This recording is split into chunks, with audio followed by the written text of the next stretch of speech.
ഇനി ഈ രണ്ട് രക്ഷ കൊണ്ട് ഒരു വ്യക്തിക്ക് ഈ ഭൂമിയിൽ ജീവിക്കാൻ ഒക്കത്തില്ല. ആത്മരക്ഷയും പ്രാണരക്ഷയും ഉറപ്പാക്കി. പക്ഷെ ഈ ഭൂമിയിൽ ജീവിക്കണമെങ്കിൽ ദേഹരക്ഷ ആവശ്യമാണ്. ഭക്ഷണം വേണം, വസ്ത്രം വേണം, പാർപ്പിടം വേണം, ഇപ്പോഴത്തെ കാലം അനുസരിച്ച് യാത്ര ചെയ്യാൻ വാഹനം വേണം, വേണ്ടേ? ആത്മരക്ഷ മാത്രം കരസ്ഥമാക്കിയാൽ നമ്മളങ്ങനെ പാലക്കാടിന് പോകും? വണ്ടി വേണ്ടേ? വണ്ടിയൊക്കെ കയറാൻ ടിക്കറ്റ് എടുക്കണ്ടേ? ടിക്കറ്റ് എടുക്കണേ കാശ് വേണ്ടേ?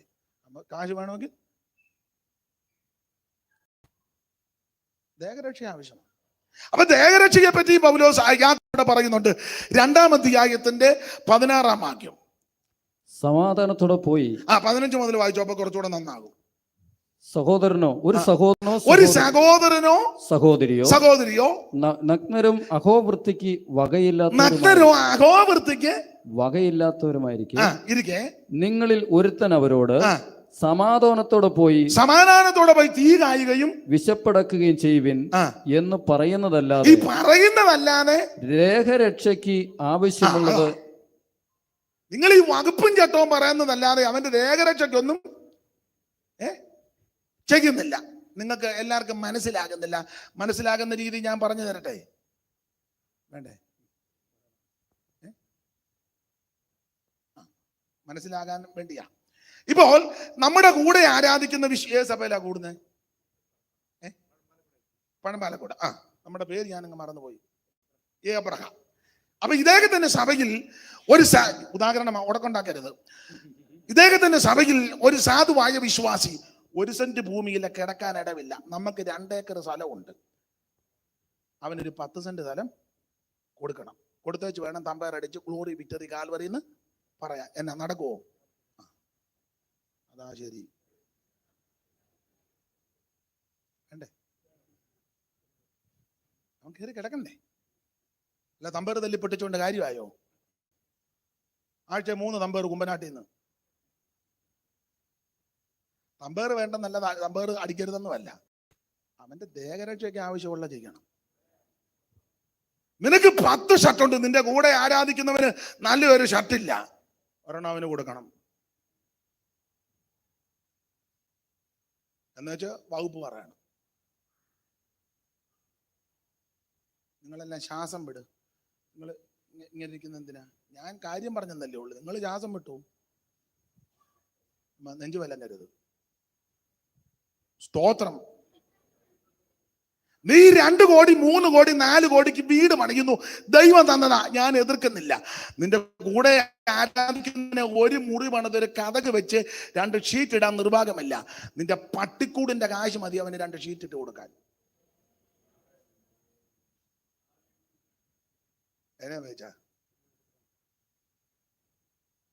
കൊടുക്കുന്നവരില്ലെന്ന് ഞാൻ പറയത്തില്ല. പെന്തിക്കോസിനകത്ത് ഇത് ചെയ്യുന്ന 100 കണക്കിന് ദൈവമക്കളുണ്ട്. ഇനിയും അനേകര് ചെയ്യണം. അങ്ങനെ നാം ക്രിസ്തുവിന്റെ പത്രങ്ങളായി ശോഭിക്കണം. സ്തോത്രം. അങ്ങനെയൊക്കെ നമ്മൾ ചെയ്യാറുണ്ട്. ഇത്രയും ടീം പ്രവർത്തനം നടത്തണ്ടായിരുന്നു. നമ്മളിതൊന്നും ചെയ്യാതെ നെടുക നടന്നങ്ങ് ടീം പ്രവർത്തനമാണ്. നമ്മൾ ഇതെന്തേലും ഒന്ന് ചെയ്യാറുന്നേ ഇത്രയും പ്രവർത്തിക്കണ്ട, അവരോട് ഇങ്ങോട്ട് വന്ന് സ്തോത്രം. ആട്ടെ, ഞാൻ ആ ഭാഗം അങ്ങ് വിടുക. നിങ്ങളുടെ ഇരിപ്പ് കണ്ടിട്ട് അവിടെ നിൽക്കാൻ തോന്നുന്നില്ല. ദൈവത്തിന്റെ മകൻ. അപ്പോൾ ആത്മരക്ഷ, പ്രാണരക്ഷ, ദേഹരക്ഷ, ഇത് 3ഉം യാക്കോബ് വളരെ കർക്കശമായി സ്ഥാപിക്കുക. അപ്പം ഈ ലേഖനം രക്ഷയ്ക്ക് വളരെ പ്രാധാന്യം കൊടുക്കുന്ന ലേഖനമായ യാക്കോബിന്റെ ലേഖനം. അതെ, ഈ യാക്കോബിന്റെ ഓടിച്ചു പോവുക. യാക്കോബിന്റെ ലേഖനത്തിൽ നമുക്കറിയാം 5 അധ്യായങ്ങളാണ്. ഈ 5 അധ്യായങ്ങൾ വേഗത്തിൽ ഓടിച്ചൊന്ന് അപഗ്രഥിച്ച് പഠിക്കാൻ ഓരോ അധ്യായത്തിലും ഓരോ വിഷയങ്ങളായിട്ടാണ്. ഒരു വിഷയമല്ല, നമുക്കിതൊന്ന് ഓടിച്ച് മനസ്സിലാക്കാൻ. 1-ാം അധ്യായത്തിൽ പരീക്ഷയെ സംബന്ധിച്ച വിഷയം. 2-ാം അധ്യായത്തിൽ പ്രവർത്തിക്ക് ആ കുഞ്ഞുങ്ങളെ ശാന്തമാക്കി കുഞ്ഞുങ്ങളുടെ മാതാപിതാക്കളോ ചുമതലപ്പെട്ടവരോ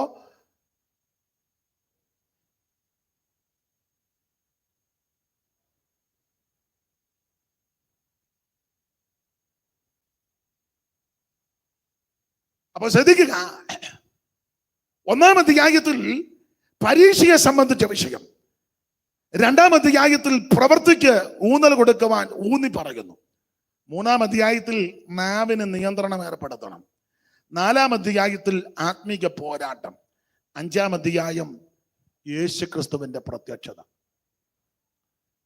5 വാക്യം വായിക്കാം. 1-ാം അധ്യായത്തിന്റെ 12-ാം വാക്യവും 2-ാം അധ്യായത്തിന്റെ 14-ാം വാക്യവും 3-ാം അധ്യായത്തിന്റെ 5-ാം വാക്യവും 4-ാം അധ്യായത്തിന്റെ നമ്മുടെ കുറുവാക്യം 7-ാം വാക്യവും 5-ാം അധ്യായത്തിന്റെ 7-ാം വാക്യവും 1-ന്റെ 12-ാം. പരീക്ഷ സഹിക്കുന്ന അപ്പൊ മനുഷ്യൻ 1-ാം അധ്യായത്തിൽ പരീക്ഷയെ സംബന്ധിച്ച പരീക്ഷ സഹിക്കുന്ന മനുഷ്യൻ ഭാഗ്യവാൻ. ഇനി 2-ാം അധ്യായം പ്രവൃത്തിക്ക് 2 സഹോദരന്മാരെ, ആ. ഒരുത്തൻ തനിക്ക് വിശ്വാസമുണ്ടെന്ന് പറയുകയും ആ. പ്രവൃത്തികൾ ഇല്ലാതിരിക്കുകയും ചെയ്താൽ ഉപകാരമെന്ത്? എന്തോ ഉപകാരം? അപ്പൊ പ്രവൃത്തിക്ക് ഊന്നൽ കൊടുക്കുന്നു. 3-ന്റെ 5.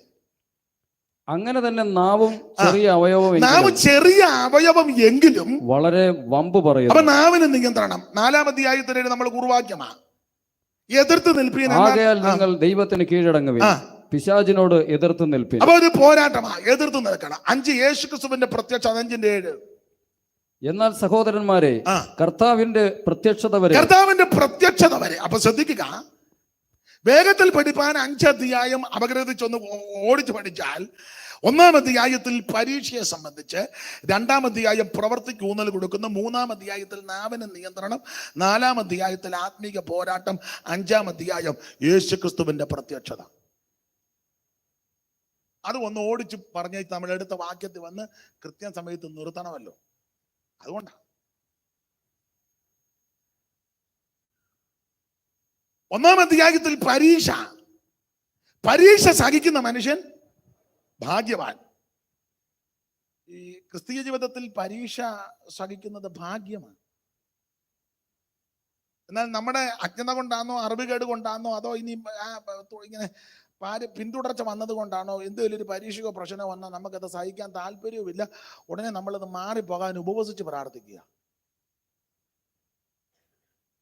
എന്തേലും ഒരു പരീക്ഷയോ പ്രതിസന്ധിയോ വന്നാൽ ഉടനെ നമ്മളത് മാറിപ്പോകാൻ ഉപവസിക്കുക. പാസ്റ്ററോട് പറയും, പാസ്റ്ററെ ചില പരീക്ഷകളുണ്ടെന്നാണ് ദൈവാത്മാവ് പറഞ്ഞിരിക്കുന്നത്, അതുകൊണ്ട് ഞങ്ങളുടെ വീട്ടിലൊരു 3 ദിവസം അടിയന്തരമായിട്ട് ഉപവാസ പ്രാർത്ഥന. ഈ അടിച്ചു പ്രാർത്ഥിക്കുന്ന ആരെങ്കിലും ഉണ്ടെങ്കിൽ അവരെയും കൂടെ, പാസ്റ്ററുടെ അറിവിൽ ആരെങ്കിലും ബന്ധനം അഴിക്കുന്നവരുണ്ടെങ്കിൽ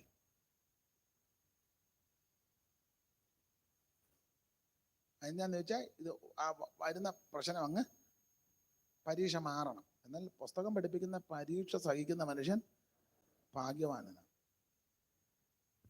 നീ ഒരു ശരിയായ ദൈവവൈതലാണോ ഇല്ലയോ എന്ന് അറിയുന്നത് പരീക്ഷ കഴിയുമ്പോഴാണ്. അല്ല, പരീക്ഷ സഹിക്കുന്ന മനുഷ്യൻ ഭാഗ്യവാൻ. അടുത്ത പദം, അവൻ കൊള്ളാവുന്നവനായി തെളിഞ്ഞ ശേഷം. അപ്പൊ ഈ പരീക്ഷ കഴിയുമ്പോഴാ ആളെങ്ങനെ ഉണ്ടെന്ന് തെളിയുന്നത്. ആളെങ്ങനെ ഉണ്ടെന്ന് ഈ ഉദാഹരണം ഞാൻ പറയാറുണ്ട്, നിങ്ങൾക്കും അറിയാം. ഈ സ്കൂളിൽ പഠിക്കുന്ന പിള്ളേര് ഉഴപ്പം പിള്ളേരുണ്ട്. ക്ലാസ്സിൽ കയറുകയില്ല, അന്നുള്ള പോഷൻ പഠിക്കുകയില്ല, അഥവാ ക്ലാസ് കയറിയ ടീച്ചറെ ശ്രദ്ധിക്കത്തില്ല, പിള്ളേരുമായിട്ട് കൂട്ടുകൂടി ഉഴപ്പി നടക്കുക, വീട്ടിൽ വന്നാലും പഠിക്കുകയില്ല. ഇങ്ങനെ ഉഴപ്പുന്ന പിള്ളേരുണ്ട്. അങ്ങനെ ഉഴപ്പന്മാരായ പിള്ളേര് പണ്ടത്തെ പരീക്ഷകൾ, പഴയ ഞങ്ങളുടെ നാട്ടിലെ രീതി വെച്ചാൽ, ഇവിടുത്തെ എനിക്ക് അറിയത്തില്ല, എന്തെങ്കിലും അപാകതയുണ്ടെങ്കിൽ നിങ്ങളങ്ങ് പൊറുക്കണം.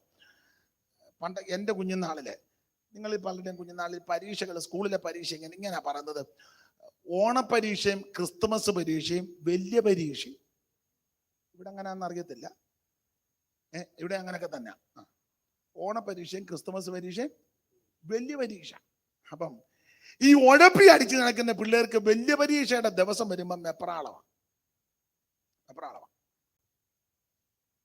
കാരണം അവരൊന്നും പഠിച്ചിട്ടില്ല, ഹോംവർക്ക് ചെയ്തിട്ടില്ല, പഠിച്ചിട്ടില്ല, ക്ലാസ്സിൽ കയറിയിട്ടില്ല, കയറിയാൽ തന്നെ ശ്രദ്ധിച്ചിട്ടില്ല, പിള്ളേരുമായിട്ട് കൂട്ടുകൂടി ഉഴപ്പി നടക്കുകയായിരുന്നു ഒരു വർഷം. അന്നേരം വലിയ പരീക്ഷ വരുന്നു. അപ്പൊ അവന്റെ ചിന്തയും പ്രാർത്ഥനയും, ദൈവമേ സ്കൂളിന് തീ പിടിക്കണേ, ക്ലാസ് ടീച്ചർ ചത്തുപോണേ,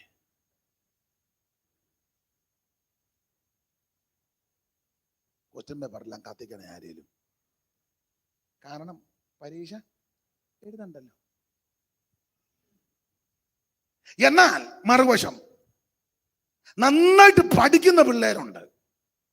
ഒറ്റ അറ്റൻഡൻസ് പോലും വിടാതെ സ്കൂളിൽ ചെന്ന് ആ ക്ലാസ്സിൽ വളരെ ശ്രദ്ധിച്ച് ടീച്ചർ പഠിപ്പിക്കുമ്പോൾ ടീച്ചറെ വളരെ ശ്രദ്ധിച്ച് നോക്കി ഹോംവർക്ക് ഉണ്ടെങ്കിൽ അത് അന്നന്ന് ചെയ്ത് അന്നെന്നുള്ള പോർഷൻ അന്നന്ന് പഠിച്ച് എല്ലാം ഹൃദിസ്ഥമാക്കി വളരെ തിട്ടമായിട്ട് പഠിക്കുന്ന പിള്ളേരുടെ ഉള്ളിലെ ആഗ്രഹം എന്നാണെന്നറിയോ?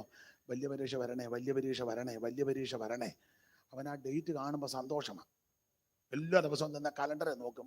8 മുതൽ 15 വരെ വലിയ പരീക്ഷ. ദൈവമേ എത്രയും പെട്ടെന്ന് ആ ഡേറ്റ് ആകണേ. കാരണം എല്ലാം പഠിച്ചിരിക്കുക. കാരണം ഈ പരീക്ഷ കഴിയുമ്പോഴാ ഇവൻ തെളിഞ്ഞു വരുന്നത്.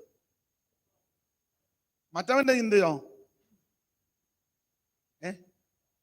സ്കൂളിന് തീ പിടിക്കണമെന്ന്. പഠിച്ചവനോ പരീക്ഷ വരട്ടെന്ന്. എന്താ ഇത് പറഞ്ഞ? ആത്മീകത്തിലും ഇതൊക്കെ തന്നെ. രക്ഷിക്കപ്പെട്ടെന്ന് പറഞ്ഞ് പിന്നെ ഉഴപ്പ. സഭയിലും വരികയില്ല, കൂട്ടായ്മ ആചരിക്കത്തില്ല, സഭയുടെ ഒരു യോഗത്തിനും വരികയില്ല, സഭായത്തിന് വന്നാൽ തന്നെ പൂർണ്ണമായിട്ട് ഇരിക്കത്തില്ല, താമസിച്ചു വരും, നേരത്തെ പോകുമില്ലേ, സാക്ഷി കഴിയുമ്പോൾ മിറ്റത്ത് യാടും, ദശാംശം കൊടുക്കുകയില്ല, കൈയടിക്കത്തില്ല, പാടുകയില്ല, ആരാധിക്കത്തില്ല, പ്രാർത്ഥിക്കത്തില്ല, ഉപവസിക്കത്തില്ല, ദൈവമക്കളുമായുള്ള ആത്മീക ബന്ധമില്ല, വേറെ പുസ്തകം വായിക്കത്തില്ല, ഒരു കുഞ്ഞുങ്ങളോട് സുവിശേഷം പറയത്തില്ല, ഒരു വീട്ടിൽ കയറി ഒരു സുവിശേഷം പറഞ്ഞിട്ടില്ല. ആമൻ പാടത്തിൽ ചെയ്യാത്തവരുണ്ട്. അവർക്ക് പേടിയാ പരീക്ഷ. അവരാ പറഞ്ഞത്, അടിക്കുന്ന പാസ്റ്റർമാരെ ആരേലും ചൊല്ലി അടിക്കുന്നവരാരേലും ഉണ്ടോ? കൂടൽ കുഞ്ഞുഞ്ഞോ, വാര്യാവര യോനാച്ചനോ, പത്തിച്ചറ യോനാച്ചനോ, അഞ്ചൽ ജോർജ് കുട്ടിയോ, ML ജോർജ് കുട്ടിയോ, കൊളക്കട കുഞ്ഞമ്മയോ? കാരണം ഇത് മുഴുവൻ ഉഴപ്പാണ്. എന്നാൽ വിശുദ്ധിയോടെ, വിശ്വസ്തയോടെ, പരമാർത്ഥതയോടെ വചനപ്രകാരം ജീവിക്കുന്ന ദൈവമക്കൾക്ക് പരീക്ഷ വിഷയമല്ല. Price the Lord. അവർക്ക് പരീക്ഷ വിഷയമല്ല. അവര് പറയും, ഏത് പരീക്ഷ വന്നാലും അതിനെ ജയിക്കുവാൻ എൻ്റെ ദൈവം എനിക്ക് കൃപ തരും. നമ്മുടെ പോരിന്റെ ആയുധം ജഡീകമല്ല, കോട്ടകളെ ഇടിക്കുന്ന ദൈവശക്തിയാ. അവയാ ഞങ്ങൾ സങ്കല്പങ്ങളും വിചാരങ്ങളും ക്രിസ്തുവിന്റെ പരിജ്ഞാനത്തിന് വിരോധമായി പോകി വരുന്ന ഉയർച്ചകളെ, വിചാരങ്ങളെ പിടിച്ചടക്കും. അവർക്ക് ഇതൊന്നും വിഷയമല്ല. സ്തോത്രം. ഉദാഹരണം അബ്രഹാം ജയിച്ചല്ലോ. ജയിച്ചതിന്റെ തുടക്കത്തിലേ ജയിച്ചാ നിൽക്കുന്നത്. അതുകൊണ്ടാ ദൂരെ വെച്ച് ആ സ്ഥലം കണ്ടപ്പോൾ ബാല്യക്കാരോട് പറഞ്ഞ് കഴുതയുമായിട്ട് ഇവിടെ ഇരുന്നാൽ മതി, ഞാനും ചെറുക്കനോടെ പോയി ആരാധിച്ചു. അത് വേർപാടിനെ കാണിക്കുന്നത്. വേർപാട്. നിങ്ങൾ ഈ കഴുതയുമായിട്ട് ഇവിടെ ഇരുന്നാൽ മതി, ഞാനും ബാലനും അവിടുത്തോളം ചെന്ന് ആരാധന കഴിച്ച് ഞാൻ വരുന്നെന്നല്ല, ഞങ്ങൾ തിരിച്ചു വരുമെന്ന്. വിശ്വാസം. Price the Lord. വിശ്വാസം. അപ്പോൾ പ്രമേണത്തിൽ നിൽക്കുന്നവന് പരീക്ഷ വിഷയമല്ല. ഇവിടെ ഏത് ഗവൺമെന്റ് ഭരിക്കട്ടെ, നമുക്കെന്നെ പെന്തിക്കോസ് കൊല്ലം കൊണ്ട് ഇങ്ങനെ വെപ്രാളം തില്ലുക. നീ വെപ്രാളം പിടിച്ചാവല്ലോ ഇത് മാറുമോ? പെന്തിക്കോസുകാരെല്ലാം കൂടെ കമ്മിറ്റി കൂടി ഒപ്പിട്ടു. നമുക്ക് നിവേദനം, ആരുടെ നിവേദനം എവിടെ കൊടുക്കാൻ, എവിടേക്ക് വന്ന, എവിടെ ഏക്കുന്നൊരു സ്ഥലം വേയിച്ചാൻ പറ. ആ എവിടെയാക്കാനാ? ഒന്നും നടക്കുകയല്ല. സ്തോത്രം. ഉന്നതന് മീതെ ഉന്നതനുണ്ട്, അവന് മീതെ അത്യുന്നതനുണ്ട്. ഇയ്യോ പറഞ്ഞതുപോലെ നീ പറ, ഇപ്പോഴോ എൻ്റെ സാക്ഷി സ്വർഗത്തിലും എൻ്റെ ജാമ്യക്കാരൻ ഉയരത്തിലുമാ. നമുക്ക് നീതിയുള്ള വിധി ഉയരത്തിന്നാ വരുന്നേ. ഇഷ്ടപ്പെട്ട പാർട്ടിക്ക് വോട്ട് ചെയ്തോണം, പക്ഷെ നീ ഇത് ഗുണം വരുത്തുമെന്നും പറഞ്ഞൊന്നും ചെയ്യണ്ട. ഇന്ന ഗവൺമെന്റ് കയറിയാണ് നമുക്ക് ഗുണം വരുത്തും. ഉടനെ പാസ്റ്റർമാർ വരെ ഇപ്പം പാർട്ടിക്ക് വേണ്ടി. പിന്നെ നമ്മുടെ സഭയെ വിളിച്ച്, നമ്മുടെ സഭ ഇവർക്കുള്ളതാണോ സഭ? ആണോ? അവർക്കുള്ളതാണോ സഭ? സഭ ദൈവമക്കൾ, രക്ഷിക്കപ്പെട്ട ദൈവമക്കൾക്ക് ആരാധിക്കാനും സ്തോത്രം ചെയ്യാനുമാണ്. സഭാകുള്ളിലായി ഇപ്പം മീറ്റിംഗ് നടക്കുന്നത്. ഞാൻ പറഞ്ഞത് മനസ്സിലാകുന്നില്ലേ? ഞാൻ എന്തെങ്കിലും അപാകത പറഞ്ഞോ ഉണ്ടെങ്കിൽ പറഞ്ഞ് തിരുത്തി തരണം. ഹല്ലേലൂയ. സഭ അതിനുള്ള സ്ഥലമല്ല. ഒരാഴ്ച മുഴുവൻ ദൈവം നിന്നെ നടത്തി. ഒരാഴ്ച മുഴുവൻ നിന്റെ കുടുംബത്തെ നിന്നെ സൂക്ഷിച്ചു. ആ ഒരാഴ്ച തികയുമ്പോൾ ഒന്നിച്ചു കൂടുന്നത് ആമൻ ദൈവത്തെ ആരാധിക്കാനാ. ദൈവത്തിന് നന്ദി അർപ്പിക്കാനാ, ദൈവത്തെ മഹത്വപ്പെടുത്താനാ. അല്ലാതെ ആമൻ പാർട്ടിയുടെ മീറ്റിംഗ് വെക്കാനും ആമൻ വേറെ മീറ്റിംഗ് വെക്കാനല്ല ദൈവസഭ. അങ്ങനെ മീറ്റിംഗ് വെച്ചാൽ അടിച്ച് നിന്റെ ആണപ്പല് ദൈവം തകർക്കും. നമുക്ക് നാളെ യോഗമില്ലല്ലോ വൈകിട്ട്, എന്നാ ഇന്ന് പറഞ്ഞേച്ചങ്ങ് പോയേക്കാം. അതിൽ ഈ ഒടുവിലത്തെ രാത്രി എന്നെ വിളിച്ചത് തന്നെ നന്നായി. ഇടയ്ക്കാ വന്ന് പറഞ്ഞിരുന്നെങ്കിൽ പിന്നെ അതാകെ സ്തോത്രം. സഭ ദൈവത്തെ ആരാധിക്കാനുള്ള തലവാ. അല്ലാതെ കമ്മ്യൂണിസ്റ്റ് പാർട്ടിക്കും കോൺഗ്രസിനും BJP-ക്കും ആമൻ കമ്മിറ്റി കൂടി തീരുമാനിക്കാനുള്ള സ്ഥലമല്ല സഭ. ഞാൻ നെന്മാറക്കാരോട് മാത്രമോ ഈ മലബാർ സൗത്ത് സോണലിനോട് മാത്രമല്ല പറഞ്ഞത്, ലോകമെമ്പാടുമുള്ള സകല പെന്തിക്കോസുകാരോടുമാണ്. പിന്നെ ഇവിടെ ഇപ്പം മൈക്ക് കിട്ടി, നിങ്ങൾ ഇരിക്കുന്നതുകൊണ്ട് ഇവിടെ അങ്ങ് പറയുന്നേ ഉള്ളൂ. ഇത് വേറെ സ്ഥലമായിരുന്നേ അവിടെ പറയും. എല്ലാവർക്കുമുള്ള സന്ദേശമാണ്. സ്തോത്രം. നിങ്ങൾക്ക് ഇഷ്ടപ്പെട്ട പാർട്ടിക്ക് വോട്ട് ചെയ്തോണം, പക്ഷെ സഭയ്ക്കകത്ത് എന്നാ നിങ്ങൾക്ക് ചിലർക്കൊരു പരുവക്കേട് പോലെ. സ്തോത്രം. സഭ ദൈവത്തിൻ്റെതാ. Praise the Lord, praise the Lord. ആട്ടെ, ഞാൻ അങ്ങനെ നിന്നാൽ അങ്ങനെ അങ്ങ് പോകും. അതുകൊണ്ട് വെറുതെ എന്തിനാ ഒരു അസ്വസ്ഥത ഉണ്ടാക്കുന്നത്? ദൈവത്തിന് മഹത്വം. നമുക്ക് വേണ്ടി ഒരുവൻ ഉയരത്തിലുണ്ട്. അവിടുന്ന് സകലം നിയന്ത്രിക്കുന്നത്. അപ്പൊ പരീക്ഷ സഹിക്കുന്ന മനുഷ്യൻ ഭാഗ്യവാൻ. ഞാൻ ഓരോ അധ്യായത്തിലും കയറി ഇങ്ങനെ പോയാൽ എടുത്ത വിഷയം പറയാനൊക്കത്തില്ല. അതുകൊണ്ട് 2, 3, 4, 5 അധ്യായത്തിലെ കാര്യങ്ങൾ പറയാണ്. എടുത്ത വാക്യത്തിൽ നിന്ന് ചില കാര്യങ്ങൾ ചിന്തിക്കുക. അതിനെ സമയമുള്ള അതുകൊണ്ടാണ്. അപ്പൊ 4:7 വായിച്ചോ ദൈവദാസനെ. ആകയാൽ നിങ്ങൾ ദൈവത്തിന് കീഴടങ്ങുവീൻ. ആകയാൽ നിങ്ങൾ ദൈവത്തിന് കീഴടങ്ങുവീൻ. പിശാചിനോട് എതിർത്ത് നിൽപ്പീൻ. എന്നാൽ അവൻ നിങ്ങളെ വിട്ട് ഓടിപ്പോകും. ഇവിടെ യാക്കോബ് അപ്പോസ്തലൻ പറയുകയാ, പിശാചിനോട് എതിർത്ത് നിൽപ്പീൻ, എന്നാൽ അവൻ നിങ്ങളെ വിട്ട് ഓടിപ്പോകും. എതിർത്ത് നിൽപ്പീൻ, എന്നാൽ അവൻ നിങ്ങളെ വിട്ട് ഓടിപ്പോകും. എതിർത്ത് നിന്നില്ലെങ്കിലോ? എതിർത്ത് നിന്നാൽ അവൻ നിങ്ങളെ വിട്ട് ഓടിപ്പോകും. എതിർത്ത് നിന്നില്ലെങ്കിലോ? അപ്പൊ എതിർത്ത് നിന്നാൽ ഓടിപ്പോകും, എതിർത്ത് നിന്നില്ലെങ്കിൽ എന്ത് സംഭവിക്കും? അതാ ഇന്ന് രാത്രിയിലെ വിഷയം.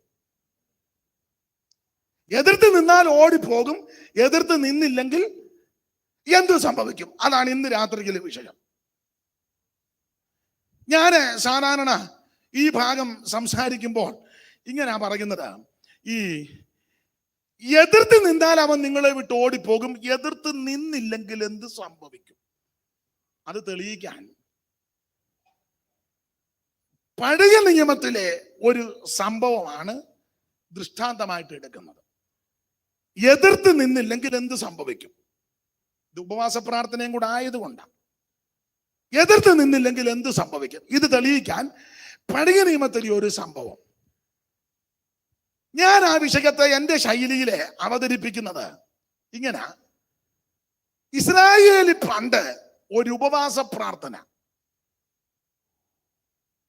അത് എൻ്റെ ഭാഷയെ പറഞ്ഞ ഒരു 40 days ഫാസ്റ്റിംഗ് പ്രയർ, 40 ദിവസത്തെ, അങ്ങനെ ഇതിപ്പോ 21 ദിവസത്തെ അല്ലേ, ഒരു 40 ഇരിക്കട്ടെ, ഒരു 40 ദിവസത്തെ ഉപവാസ പ്രാർത്ഥന, 40 days ഫാസ്റ്റിംഗ് പ്രയർ. ഇപ്പോഴത്തൊക്കെ ഫാസ്റ്റിംഗ് പ്രയറിലൊക്കെ ഈ ഫാസ്റ്റിംഗ് പ്രയർ എന്നങ്ങനെ ചിലയിടത്തെ വെക്കുകയുള്ളൂ. ഉപവാസ പ്രാർത്ഥന അല്ല, ഈ തീമഴ, അഗ്നിമഴ, മാരി, ഡുനാമീസ്,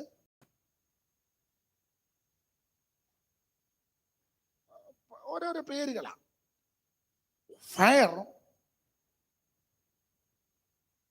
പവർ കോൺഫറൻസ്, ഇങ്ങനെയാണോ പവർ കോൺഫറൻസ്? നിങ്ങൾ അങ്ങോട്ടും ഇങ്ങോട്ടും നോക്കിക്കേ. ഈ നോട്ടീസിൽ ഇങ്ങനെ പലതും വെക്കുന്നുണ്ട്. പിന്നെ മാത്രമല്ല, ഈ യോഗമൊക്കെ ഒന്ന് കൊടുക്കണമെങ്കിൽ ഭയങ്കര പാട്ടുകാരെ കൊണ്ടുവരണം. ഇവര് പിന്നെ മര്യാദക്കാരാ. ഞാൻ വന്നപ്പോൾ ശ്രദ്ധിച്ചു,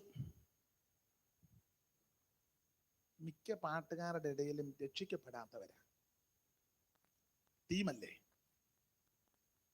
ശരിക്ക് ഗുണപ്പെടാത്തവരുണ്ട്. ദൈവവുമായിട്ട് യാതൊരു ബന്ധമില്ലാത്ത ധാരാളം എണ്ണമുണ്ട്.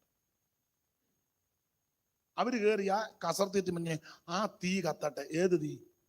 ഇവൻ ഇതെന്നതാന്ന് പോലും അറിയാൻ മേല. ചുമ്മാ. അപ്പൊ വലിയ വലിയ പാട്ടുകാര്, ട്രൂപ്പ്, ഇനി പ്രസംഗിക്കാൻ വരുന്ന ആൾക്കാരും അതുപോലെ പ്രഗത്ഭരെയാ. നോട്ടീസിലൊക്കെ ഡോക്ടർ, റോവറൻ, സോ ആൻഡ് സോ. ഒത്തിരി ഒത്തിരി വിശേഷണങ്ങൾ കൊടുക്കാറുണ്ട്. ഞാൻ എതിർക്കുന്നില്ല. അപ്പൊ ഇസ്രായേലിൽ ഒരു ഉപവാസ പ്രാർത്ഥന 40 ദിവസം. ഈ ഇസ്രായേലിലെ ഉപവാസ പ്രാർത്ഥനയുടെ ഒരു പ്രത്യേകത, എന്റെ വചനത്തെ കൂട്ടുപിടിച്ച ഈ ഉപവാസ പ്രാർത്ഥനയുടെ ഒരു പ്രത്യേകത, 2 ഗ്രൂപ്പുകാർ. ഇപ്പം 2 ഗ്രൂപ്പ് എന്ന് പറയാനൊക്കത്തില്ല, 2 പാനല്. നമ്മളിപ്പം ഇന്ത്യൻ പെന്തിക്കോസ് ആയതുകൊണ്ട് അതായിരിക്കും കുറച്ചുകൂടെ എഫക്റ്റ്. Panel, 2 panel. അപ്പൊ ഈ 40 days fasting prayer 2 panel, 2 group. ഒരു വാക്യം വായിച്ചേ. ശമൂവേലിന്റെ 1-ാം പുസ്തകം 17-ാം അധ്യായത്തിന്റെ 3. 2 പാനല്, 2 ഗ്രൂപ്പ്. ആരും എഴുന്നേറ്റ് പോകരുത്, 9 പോകാവൂ. 17-ാം അധ്യായത്തിന്റെ 3-ാമത്തെ വാക്യം. 1 ശമൂവേൽ 17:3. ഫെലിസ്ത്യർ അത് തന്നെ ഫെലിസ്ത്യർ ഇപ്പുറത്ത് ഒരു മലഞ്ചെരുവിലും ഇസ്രായേലിയർ അപ്പുറത്ത്. ഇസ്രായേലിയർ അപ്പുറത്ത്. ഇങ്ങോട്ട് നോക്കിയേ, ഇപ്പുറത്തും അപ്പുറത്തും 2 ഗ്രൂപ്പ്, 2 പാനൽ. തെളിഞ്ഞോ? മതി.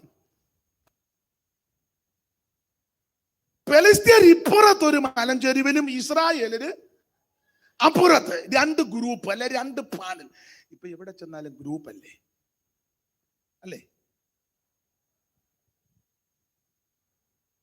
മിക്ക സഭകളിൽ ചെന്നാലും ഗ്രൂപ്പിസമാണ്. പിണങ്ങരുത്, പിണങ്ങിയാലും എനിക്കൊന്നുമില്ല. പാസ്റ്ററും സെക്രട്ടറിയും കൂടെ ഒരു ഗ്രൂപ്പ്, ട്രഷററും കമ്മിറ്റിയും കൂടെ വേറൊരു ഗ്രൂപ്പ്. ഇവരെ എല്ലാം ഒതുക്കാൻ വേറൊരു ഗ്രൂപ്പ്.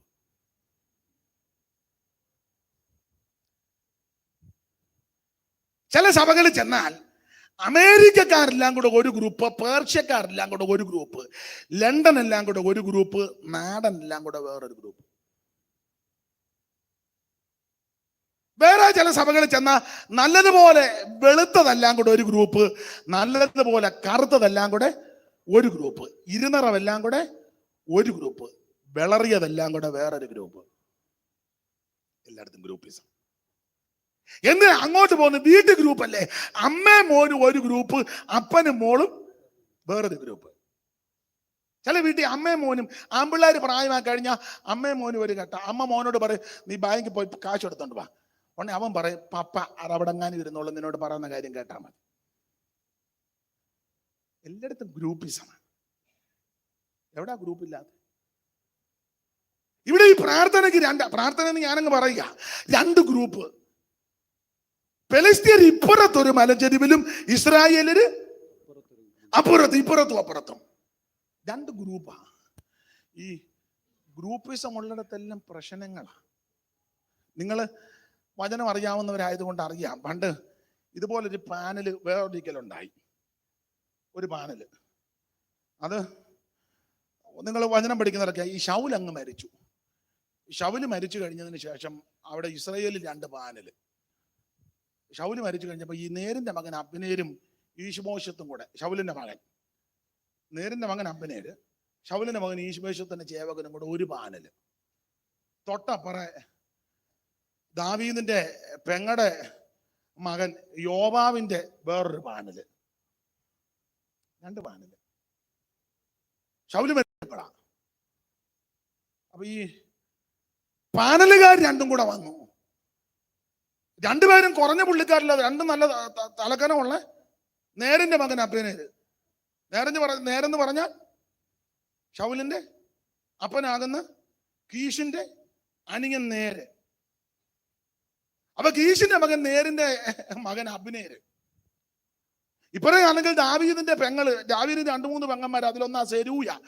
3 ആൺപിള്ളേര്, യോവാബ്, അബീശായി, അസാഗേല്. അതില് യോവാബ് മിടുക്കനാ എന്ന് പറഞ്ഞാൽ ദാവീദിന്റെ അനന്തരവൻ ഒരു പാനലിന്റെ നേതാവ്, ശൗലിന്റെ ഫസ്റ്റ് കസിൻ വേറൊരു വേഗമായി ഞാൻ ബാക്കി കൊടുക്കാം. ശമൂവേലിന്റെ 2-ാം പുസ്തകം 2-ാം അധ്യായത്തിന്റെ 12 മുതൽ വായിച്ച കണ്ണിക തുടങ്ങുന്നത് വായിച്ചു.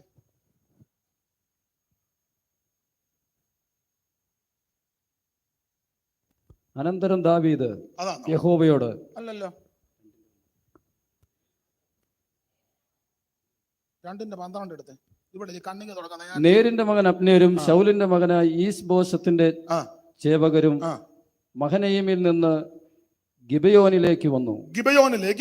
അപ്പോൾ സെരൂയയുടെ മകനായ യോവാബും ദാവീദിന്റെ ചേവകരും പുറപ്പെട്ട് ഗിബയോനിലെ കുളത്തിനരികെ വെച്ച് ഗിബയോൻ കുളത്തിന്റെ അവിടെ വന്നു. അപ്പൊ ശ്രദ്ധിക്കണം, എന്റെ വിഷയം അതല്ല, പിന്നെ വന്ന വഴിക്ക് ഈ ഭാഗം ഒന്ന് സൂചിപ്പിക്കുന്നതേ ഉള്ളൂ. നേരിന്റെ മകൻ അബ്നേരും ശൗലിന്റെ മകൻ ഈശ്ബോശത്തിന്റെ ചേവകരും, അതൊരു പാനല്. അതിന്റെ ലീഡർ അബ്നേരാ. എന്നാ ഇങ്ങനെ ദീർഘശ്വാസം വിടുന്നെ? ഞാൻ കണ്ടു ദീർഘശ്വാസം വിടുന്ന, ഞാൻ കണ്ടു. പാനലായതുകൊണ്ടാണ്. ഒന്ന് ഭാരപ്പെടുവെന്ന് ദൈവത്തിന് മകൻ. ഹല്ലേലൂയ. യോജാന് ദീർഘാശ്വാസം ഒന്നുമില്ലല്ലോ. ദൈവം അനുഗ്രഹിക്കട്ടെ. സ്തോത്രം. എഴുന്നേറ്റ് പോണമെന്നൊന്നുമില്ലല്ലോ. നമുക്ക് യോഗം കഴിഞ്ഞ് പോയാൽ മതി. അവിടെ ഇരിക്കും. അച്ഛാൻ കുനിഞ്ഞിരിക്കുന്നതുകൊണ്ട് ഞാനൊന്നും ചോദിക്കുകയല്ലെന്നായിരിക്കും. എന്നെ നമുക്ക് അത് പിന്നെ വീട്ടിൽ പോയി നമുക്ക് വായിക്കാം. എന്നെ നോക്ക്, ഞാൻ ദോഷമൊന്നും പറയുന്ന ആളല്ല. ഓ സ്തോത്രം. 2 പാനലുകാര്, ഒന്ന് നേരിന്റെ മകൻ അബ്നേർ, ഇപ്പുറത്തെ പാനലിൽ യോവാബ്. 2 കുറഞ്ഞ പുള്ളിക്കാരിൽ, 2 തലക്കനമുള്ളവരാ. ബെന്യാമീൻ ഗോത്രത്തിൽപ്പെട്ടതാ ഒരുത്തൻ. ബെന്യാമീൻ ഗോത്രമാ, കടിച്ചു കീറുന്ന. മറ്റത് ദാവീദിന്റെ ബന്ധവാ, യഹൂദാ ഗോത്രം, ബാലസിംഹം. അതാ പറഞ്ഞ 2 നല്ല തലക്കനമുള്ള. ഈ കനവും തലക്കനവും ഉള്ളവർക്ക് ഈ പാനലുണ്ടാക്കാനൊക്കെ ഉള്ളു. ചുമ്മാ റബ്ബർ വെട്ടി കിടക്കുന്ന നീ പാനലുണ്ടാക്കാൻ ചെന്നാൽ അവര് നല്ല തേമ്പ് അവര് കാശിങ്ങനെ വീശുക. ഇങ്ങനെ അങ്ങോട്ട് ചൂണ്ടിക്കാണി.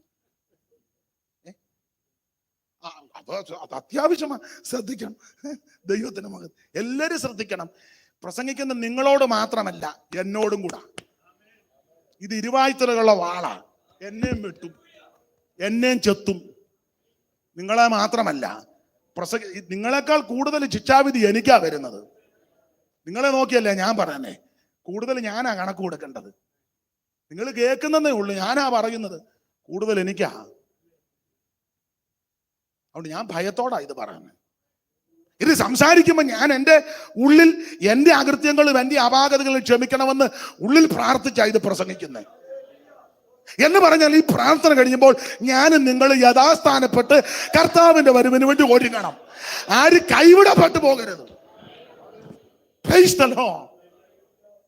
2 പാനൽ, ഒരു പാനലിന്റെ നേതാവ് യോവാബ്, ഇപ്പുറത്തെ പാനലിന്റെ നേര് അബ്നേർ. അപ്പൊ ഈ 2 കൂട്ടരും കൂടെ ഗിബയോൻ കുളത്തിന്റെ അവിടെ വന്നു. ഗിബയോൻ, അപ്പൊ ഞാൻ ആ ഭാഗം തന്നെ പറഞ്ഞാൽ ഇന്ന് അവിടെ നിന്ന് തന്നെ പറയേണ്ടി വരും. ഗിബയോൻ കുളത്തിന്റെ അവിടെ വന്നപ്പം ഈ പാനലിന്റെ നേതാക്കന്മാര്, ഇവിടെ യോവാബ്, അപ്പുറം അബ്നേർ. അപ്പൊ യോവാബ് അബ്നേരിനോട് പറഞ്ഞു, ഒരു കാര്യം ചെയ്യും, ബാല്യക്കാര് നമ്മുടെ മുന്നിൽ ഒന്ന് കളിക്കട്ടെ. ബാല്യക്കാര് നമ്മുടെ മുന്നിൽ ഒന്ന് കളിക്കട്ടെ. നമുക്കിപ്പോ ടൈം ഉണ്ടല്ലോ, കോവിഡ് ആയതുകൊണ്ടും മറ്റു യോഗങ്ങളൊന്നും, ഒരു യോഗങ്ങളും ഇപ്പൊ എല്ലാം സൂമിനകത്ത് കൂടാ. കാണാമോ? കാണാം. ബാബുച്ചാൻ എന്തിയേ? ബാബുച്ചാൻ കുളിക്കാൻ അങ്ങോട്ട് കയറി. ഇങ്ങനെ സാറ്റ് കളിച്ചിരിക്കുക സൂമിനകത്ത്. ഇഷ്ടം പോലെ സമയമുണ്ട്, ഇഷ്ടം പോലെ സമയമുണ്ട് കളിക്കാൻ. അപ്പൊ യോവാബ് പറഞ്ഞു, ബാല്യക്കാരാണ് നമ്മുടെ മുമ്പാകെ ഒന്ന് കളിക്കട്ടെന്ന്. വായിച്ച്, അവർ കുളത്തിന്റെ ഇപ്പുറത്തും അവർ കുളത്തിന്റെ ഇപ്പുറത്തും മറ്റവർ കുളത്തിന്റെ അപ്പുറത്തും അതാ ഇരുന്നു. ഞാൻ പറഞ്ഞ രണ്ട് പാനൽ, ഇവരും ഇപ്പുറത്തും അവരും അപ്പുറത്തും. നമ്മൾ 17 വായിച്ചത് ഇപ്പുറത്തും അപ്പുറത്തും, ഇവിടെ വായിക്കുന്ന ഇപ്പുറത്തും അപ്പുറത്തും. അതാ പറഞ്ഞ ഗ്രൂപ്പിസം. ഇവര് കുളത്തിന്റെ ഇപ്പുറത്തും മറ്റവര് കുളത്തിന്റെ അപ്പുറത്തും, ഇപ്പുറത്തും അപ്പുറത്തും. അടുത്തത് അബ്നേർ യോവാബിനോട്, അബ്നേർ യോവാബിനോട്, ബാല്യക്കാർ എഴുന്നേറ്റ് നമ്മുടെ മുമ്പാകെ ഒന്ന് കളിക്കട്ടെ. നമുക്കിപ്പോ ഇഷ്ടം പോലെ കളിക്കാൻ. പണ്ട് നമുക്കൊന്നുമില്ലായിരുന്നു, ഒരു ജോഡി ഡ്രസ്സും ഒരു ചെറിയ സൈക്കിള്, എന്തോ സൈക്കിള്, ബെർക്കുലീസിന്റെ ഒരു സൈക്കിള്, അതും ആരാണ്ട് മേടിച്ചു തന്നതാ. അത് ചവിട്ടി ചവിട്ടി നമ്മുടെ നെന്മാറന്ന് ഗോവിന്ദാപുരം വരെ ചവിട്ടി നമ്മുടെ ഊപ്പാട്. അന്ന് കളിക്കാൻ നേരെ വന്നു. ഇപ്പൊ പിള്ളേര് കാനഡയിലും അമേരിക്കയിലും ലണ്ടനിലും ഒക്കെ പോയി. ഞാൻ എതിരല്ല, എല്ലാരും പോട്ടെ. പോയി ഇപ്പൊ പരുവക്കാടല്ല, കാക്കപ്പുള്ളല്ല മാറി 10 പുത്തൻ ഇപ്പം കയ്യും സൈക്കിൾ ചവിട്ടിയ നിന്റെ വീട്ടിൽ ഇപ്പം ഓടി കിടക്കുന്നു, BMW കിടക്കുന്നു, വേറെ അതിന്റെ വലിയ എന്തുവാ ബെൻസ്, ഇംപാല, അതിപ്പോ അധികം ഇല്ല. ഇപ്പൊ ഫിക്സഡ് ഡിപ്പോസിറ്റ് ബാങ്കിലും ഉണ്ട്, ഇഷ്ടം പോലെ. അതുകൊണ്ട് കളിക്കാൻ സമയമുണ്ട്, കാശ് എടുത്തെറിയാൻ. പണ്ട് സ്വോത്ര കാഴ്ച ഇടാൻ 10 ചക്രമില്ലായിരുന്നു. വയറു നിറച്ച് ആഹാരം കഴിച്ച ദിവസങ്ങൾ തന്നെ വിരളമാണ്. ഇപ്പൊ ഇഷ്ടം പോലെ കാശ് കളിക്കാൻ. ചെറ്റപ്പുര ഇരുന്നിടത്തെല്ലാം വൻമാളികകളായി. അതിനകത്തിരുന്ന കളിക്കാനുള്ള തന്ത്രങ്ങള്. ഞാൻ ഒരാളോടല്ല ഈ പറയുന്നത്, മുഴുവൻ പെന്തിക്കോസ് ലോകത്തോടായി പറയാൻ. അപ്പൊ പറഞ്ഞു, ബാല്യക്കാരന് നമ്മുടെ മുമ്പാകെ കളിക്കട്ടെ, സമയമുണ്ടല്ലോ, നമുക്ക് കളിക്കാൻ കാശുമുണ്ട്, ആളുമുണ്ട്, സാഹചര്യമുണ്ട്, കളിക്കട്ടെ. ഞാന് ആ ഭാഗത്ത് അധികം നിൽക്കുന്നില്ല, പെട്ടെന്ന് ഒരു 5 മിനിറ്റ് കൊണ്ട് ആ ഭാഗം പറഞ്ഞങ്ങ് വിടാം. അതേ ഒക്കുള്ളൂ. ഇന്ന് കളിക്കട്ടെന്നും പറഞ്ഞു തുടങ്ങിയതാണ്, അവസാനം കളി കാര്യമായി. കളി കാര്യമായി. അപ്പോൾ കളിക്കട്ടെ. ഒന്നെ പറഞ്ഞ് കണക്കൊപ്പിച്ചെടുത്തേക്കട്ടെ. ഇവിടുന്ന് ഒരു 12 പേര്, അവിടുന്ന് ഒരു 12. അപ്പൊ 12 എണ്ണത്തിനൊത്ത് എഴുന്നേറ്റെന്ന അങ്ങനെ വാക്യം വായി. അങ്ങനെയാകട്ടെ എന്ന് പറഞ്ഞു. യോവാബും പറഞ്ഞു, അങ്ങനെ ബെന്യാമിനുടെയും ശൗലിന്റെ മകനായ ഈസ്ബോത്തിന്റെയും ഭാഗത്ത് നിന്ന് 12 പേരും, അവിടുന്ന് ഒരു 12 പേര്, പിന്നെ ദാവീദിന്റെ ചേവകരിൽ 12 പേരും 12 എണ്ണമൊത്ത് എഴുന്നേറ്റു. നിർത്ത്. എണ്ണമൊത്ത് എഴുന്നേറ്റു. കളിക്കാനാ എണ്ണമൊത്ത്. ഇവിടുന്ന് ഒരു 12, അവിടുന്ന് ഒരു 12, നേർക്ക് നേരെ കളിക്കാൻ നിൽക്കുക. നിങ്ങൾ ആ ഭാഗം പിന്നീട് വായിച്ചു. കളി കാര്യമായി. ഓരോ അവിടെ വായിക്കുന്ന എതിരാളി എന്നാ അല്ലേ? എതിരാളിയെ മുടിക്ക് പിടിച്ചു നന്നായിട്ട് ഒന്നുകൂടെ വായിച്ചേ. ഓരോരുത്തൻ അങ്ങനെ വായിച്ചേ. താന്താന്റെ എതിരാളിയെ എതിരാളിയെ മുടിക്ക് പിടിച്ച് വിലാപ്പുറത്ത് വാൾ കുത്തി കടത്തി ഒരുമിച്ച് വീണു. കളി കാര്യമായി എന്ന് പറഞ്ഞാൽ നീ ദൈവസഭയ്ക്കകത്ത് കളിക്കരുത്.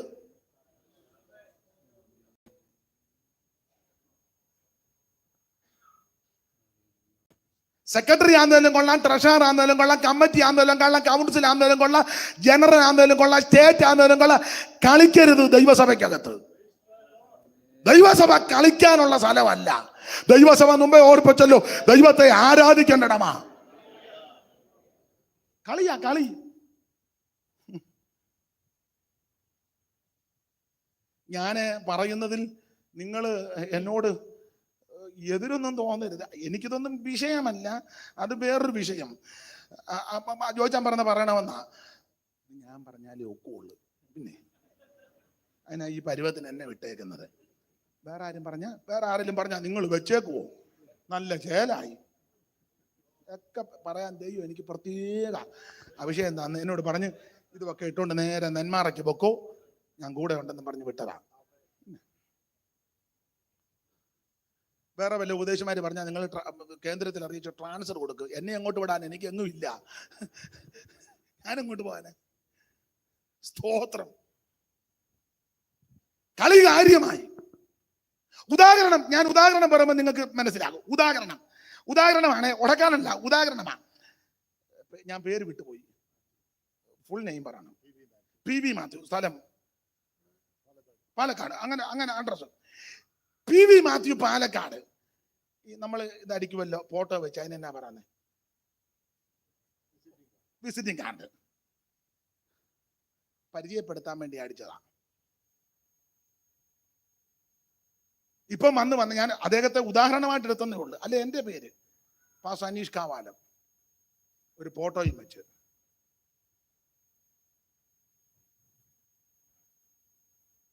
തിരിച്ച് യോജിച്ചാൽ ഇങ്ങോട്ടും. അതിപ്പോ കാര്യമായി. പാസ്റ്റർ അനീഷ് കാവാലം, സ്ഥലം കാവാലം, ജില്ല ആലപ്പുഴ, താലൂക്ക് കുട്ടനാട്, വില്ലേജ് കുന്നുമ്മ, പഞ്ചായത്ത് കാവാലം. ഇത്ര ആദ്യം അടിച്ചത്. കളിയാ, പക്ഷെ കാര്യമായപ്പോ വേറെ എല്ലാം ഇപ്പൊ അതിനകത്ത് വരുന്നുണ്ട്. എതിരാളിക്ക് മുടിക്കുത്തിന് പിടിച്ചെന്ന് പറഞ്ഞാൽ എതിരാളിക്ക് വേദന ഉണ്ടാക്കുന്നതാ ഇപ്പൊ എഴുതി വിടുന്നത്.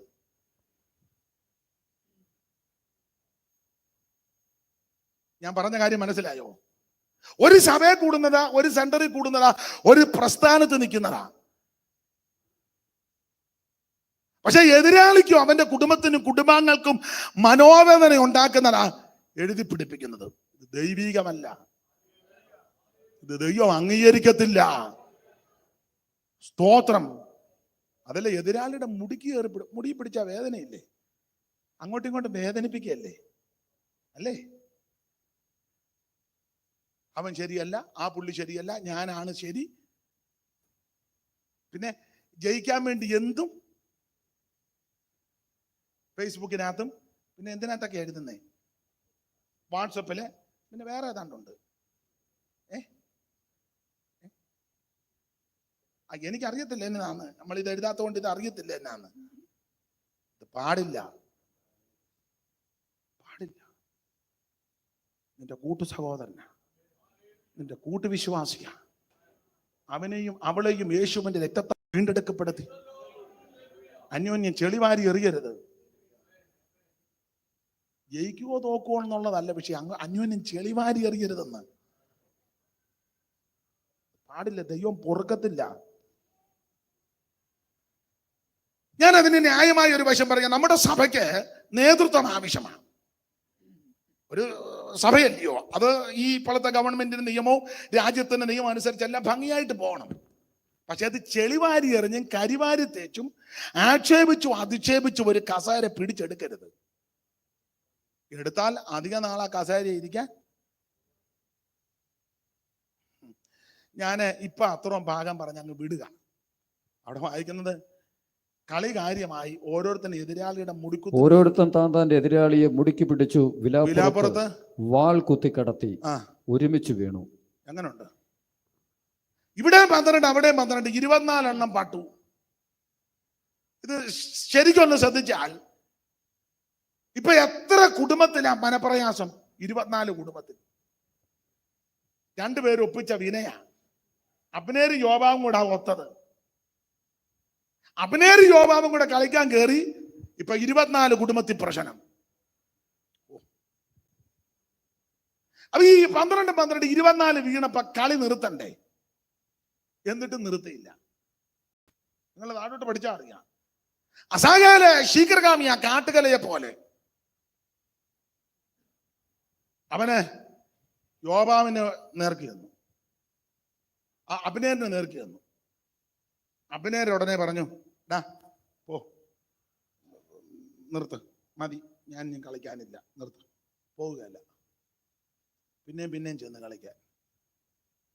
അബ്നേര് അസാഗേലിനെ തീർത്തു. പിന്നെ പ്രശ്നം തീരുന്നില്ല. നിങ്ങളുടെ പുസ്തകം വായിച്ചാൽ അറിയാം. അബ്നേര് അസാഹേലിനെ വകവരുത്തി. പിന്നീട് അന്ന് അവിടെ വെച്ച് തീരുന്നില്ല. കാരണം ഇത് തലമുറ കണ്ട് വളരുക. അവരും ഇതൊക്കെ തന്നെ. വല്യപ്പൻ ചെയ്തു വെച്ച വിനയാ അതിങ്ങനെ. നമ്മൾ പാർട്ടിക്കാരും ചിലൊക്കെ ഈ മുദ്രാവാക്യം വിളിക്കുമല്ലേ, തലമുറ തലമുറയായി ഞങ്ങളിത് കൈമാറും. മേടിക്കട്ടെ. അബ്നേര് അസാഹേലിനെ വകവരുത്തി. തീർന്നോ? അവസാനം അബ്നേരിനെ യോവാബ് സ്വകാര്യം പറയാനാന്നും പറഞ്ഞ് വിളിച്ചു മാറ്റി നിർത്തി വെച്ചു. അവനെ തീർന്നു. എന്നിട്ടും തീർന്നില്ല. ദാവീദ് മരിക്കാൻ നേരത്ത് ശലോമോനോട് പറഞ്ഞു, നീ യോവാബിനെ സൂത്രത്തെ തട്ടിയാക്കാൻ. ഒരു ചെറിയ കളി തുടങ്ങിയതാ. അതുകൊണ്ട് ഒരു ദൈവദാസൻ എന്നുള്ള നിലയിൽ ഈ വചനത്തെ ഭയപ്പെടുന്നത് കൊണ്ട് ലോകമെമ്പാടുമുള്ള സകല വിശുദ്ധന്മാരോടും പറയാം, സഭ കളിക്കാനുള്ള സ്ഥലമല്ല. സഭ കളിക്കാനുള്ള സ്ഥലമല്ല. സഭ ദൈവത്തെ ആരാധിക്കാനും ദൈവത്തെ മഹത്വപ്പെടുത്താനും ദൈവം നടത്തിയ വിധങ്ങളും വഴികൾ ഓർത്ത് ദൈവത്തിന് സ്തോത്രം ചെയ്യാനുള്ള സമയം. താഴ്ചയിൽ നമ്മെ ഓർത്താധരിച്ചല്ലോ, വീഴ്ച എന്നിയെ കാത്തോമനിച്ചല്ലോ, വൈരിയൻ കയ്യിൽ നിന്നും വീണ്ടെടുത്തല്ലോ, ധൈര്യമായി നമുക്ക് പാടിടാമല്ലോ, താൻ നല്ലവനല്ലോ, ദയ എന്നും അവന്, താൻ നല്ലവനല്ലോ, സ്തുതി എന്നും അവന്, താൻ ഉന്നതനല്ലോ, കൃപ ചെയ്തിടുമല്ലോ, തൻ സന്നിധിയിലെന്നും പ്രബോധമുണ്ടല്ലോ. നമ്മുടെ കരമുയർത്തി ദൈവത്തിന് മഹത്വം കൊടുക്കാം. എന്നെ കേൾക്കുന്ന ദൈവദാസന്മാരെ, ദൈവമക്കളെ, പ്രിയപ്പെട്ടവരെ, ഒരിക്കൽ കൂടെ ഊന്നി പറഞ്ഞ ഭാഗമിട. സഭ കളിക്കാനുള്ള സ്ഥലമല്ല. സഭ അവൻ അങ്ങോട്ട് കൊണ്ട് കാലുവാരാനുള്ള സ്ഥലമല്ല. സഭ കസേര കളിക്കാനുള്ള സ്ഥലമല്ല. സഭ ദൈവത്തെ ആരാധിക്കേണ്ടടമാ. Price the Lord. അല്ല, നമ്മുടെ വിഷയത്തിൽ വരാം. ഫെലിസ്ത്യർ ഇപ്പുറത്തൊരു മലഞ്ചെരുവിലും ഇസ്രായേലിന് അപ്പുറത്തൊരു മലഞ്ചെരുവിലും, രണ്ട് ഗ്രൂപ്പ്. അപ്പൊ എന്റെ എന്താ, ഒരു ഗ്രൂപ്പ് 10 വരും, മറ്റേ ഗ്രൂപ്പ് 10 വരും. ഇവിടെ 2 അടി ഉപവാസപ്രാർത്ഥനയാണ്. ഇവിടെ 2 അടി ഒരു പാട്ടും, അവിടെ 3 അടി 3 പാട്ടും. നമ്മുടെ പെന്തിക്കോസ്ത് ശൈലി പറഞ്ഞാൽ 10 മണിക്ക് യോഗം തുടങ്ങി, 10:15 പാട്ടായി, 10:30 ആരാധന, 10:45 പ്രൈസ് ആൻഡ് വർഷിപ്പ്. ഇപ്പൊ അങ്ങനെയൊക്കെയാണ് നമ്മുടെ മെത്തേഡ്. ഒന്നുകൂടെ പറയാം, ഉപവാസപ്രാർത്ഥനയുടെ മെത്തേഡാ. 10 യോഗം, 10:15 പാട്ട്, 10:30 ആരാധന, 10:45 പ്രൈസ് ആൻഡ് വർഷിപ്പ്. നിങ്ങൾ ശ്രദ്ധിച്ചില്ലേ? തൂങ്ങും ചെത്ത പോലെ നിൽക്കുന്നതാണ്.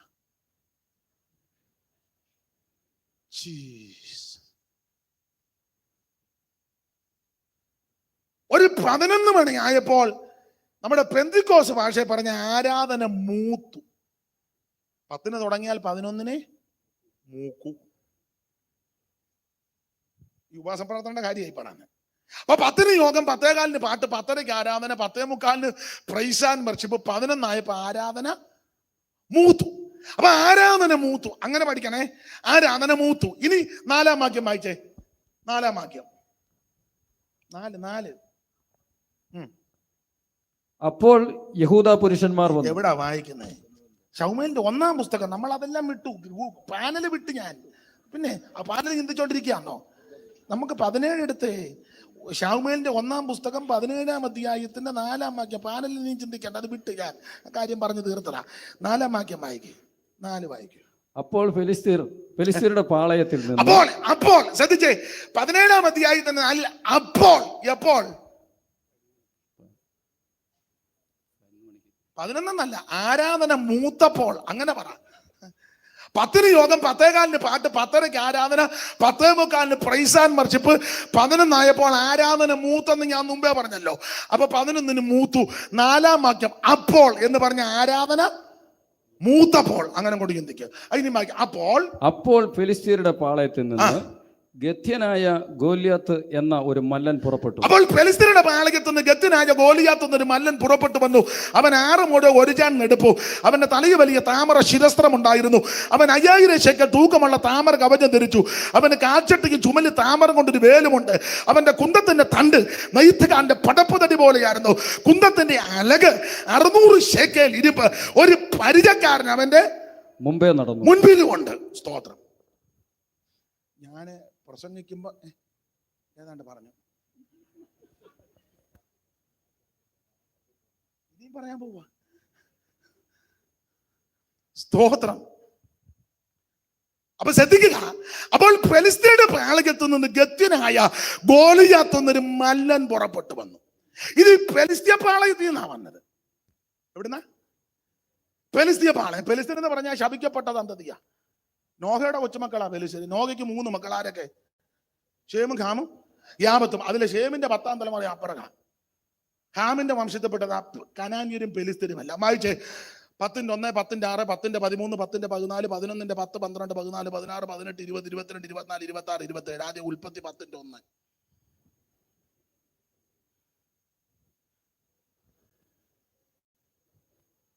സഹോദരിമാർക്കും വായിക്കാം. ശബ്ദമുണ്ടെ വായിച്ചു. ആ നോഹയുടെ പുത്രന്മാരായ ഷേം, ഹാം. അതാരാ വായിച്ചേ? എഴുന്നേറ്റ് നിന്ന്. ഉറക്ക വായിര്. പാസ്റ്ററുടെ ഭാര്യയാന്നോ? ഏത് പാസ്റ്ററുടെ? എന്തിയാ പാസ്റ്റർ? ഇവിടെ എവിടെയെങ്കിലും കാണി, എവിടെയെങ്കിലും ഇരിക്കട്ടെ. വായിര്. സ്തോത്രം. വായിച്ചേ. നോഹയുടെ പുത്രന്മാരായ ഷേം, ഹാം, യാബത്ത്. അപ്പൊ നോഹയ്ക്ക് 3 മക്കൾ, ഷേമും ഹാമും യാബത്തും. ഷേമിന്റെ വംശത്തിൽപ്പെട്ടത് അപ്പറകാം. 11-10 വായിച്ചേ. 11-10 ഇങ്ങോട്ട് വലത്തുപക്ഷത്തിൽ മറിച്ചേച്ച്. 11-10. ഷേമിന്റെ വംശപാരമ്പര്യം. അവന്റെ ഷേമിന് 100 വയസ്സായപ്പോൾ ജലപ്രളയത്തിന് മുമ്പ് 2 സംവത്സരം കഴിഞ്ഞപ്പോൾ അർപ്പക്ഷാദിനെ 12-ാം വാക്യം. അർപ്പക്ഷാദിന് അവൻ ശാലേഖനെ ജനിപ്പിച്ചു. 14-ാം വാക്യം. ശാലേഖന് അവൻ ഏബേരിനെ ജനിപ്പിച്ചു. 16-ാം വാക്യം. ഏബേരിന് അവൻ പെലേഗിന് ജനിപ്പിച്ചു. 18-ാം വാക്യം. പെലേഗിന് അവൻ രയൂവിന് ജനിപ്പിച്ചു. 20-ാം വാക്യം. രയൂവിന് അവൻ ഷെറൂഗിന് ജനിപ്പിച്ചു. 22-ാം വാക്യം. ഷെറൂഗിന് അവൻ നാഗോറിനെ ജനിപ്പിച്ചു. 24-ാം വാക്യം. നാഗോറിന് അവൻ തേറകിന് ജനിപ്പിച്ചു. 26-ാം വാക്യം. തേറകിന് 70 വയസ്സായപ്പോൾ അവൻ അപ്പറാൻ നാഗോർ കാരൻ. ഇനി ഇരുന്നാട്ടെ. ഇനി പാസ് 27 വായിച്ചേ. തേരഹിന്റെ വംശപാരമ്പര്യം. തേരഹ് അബ്രാഹാമിനെയും നാഹോറിനെയും ഹാരാൻ ജനിപ്പിച്ചു. ഹാരാൻ ജനിപ്പിച്ചു. എന്നാൽ ഹാരാൻ തന്റെ ജന്മദേശത്ത് വെച്ച് കൽദയുടെ പട്ടണമായി ഊരി വെച്ച് തന്നെ അപ്പനാകുന്ന തേരകിന്റെ മുന്നേ മരിച്ചുപോയി. അബ്രാമിന് നാഗോറും ഭാര്യ എടുത്തു. അബ്രാമിന്റെ ഭാര്യയ്ക്ക് സാറ എന്ന്, നാഗോറിന്റെ ഭാര്യയ്ക്ക് മിൽക്കി എന്ന പേര്. ഇവര് മിൽക്കയുടെ ഇസ്കയുടെ പുത്രൻ ഹാരാന്റെ പുത്ര തന്നെ സാറ മച്ചിയായിരുന്നു. തേരകിന്റെ മകനാകുന്ന അബ്രാമിനെയും തന്റെ പൗത്രൻ ലോത്തിനെയും തന്റെ മകനാകുന്ന അബ്രഹാമിന്റെ ഭാര്യയായ മരുമകളാകുന്ന സാറായെ കൂട്ടിക്കൊണ്ട് കൽദയരുടെ ഒരു പട്ടണമായ ഊരിൽ നിന്ന് കനാൻ ദേശത്തേക്ക് യാത്ര ചെയ്യുവാൻ പുറപ്പെട്ടു. അങ്ങനെ അവർ ഹാരാൻ വരെ വന്നവിടെ പാർത്തു. തേരകന്റെ ആയുഷ്കാലം 205 സംവത്സരം. ഇതാണ് അബ്രാമ്യ പാരമ്പര്യം. ഇപ്പൊ 4 വാക്യമല്ലല്ലോ പറഞ്ഞേ. ഇനിയും തരാം.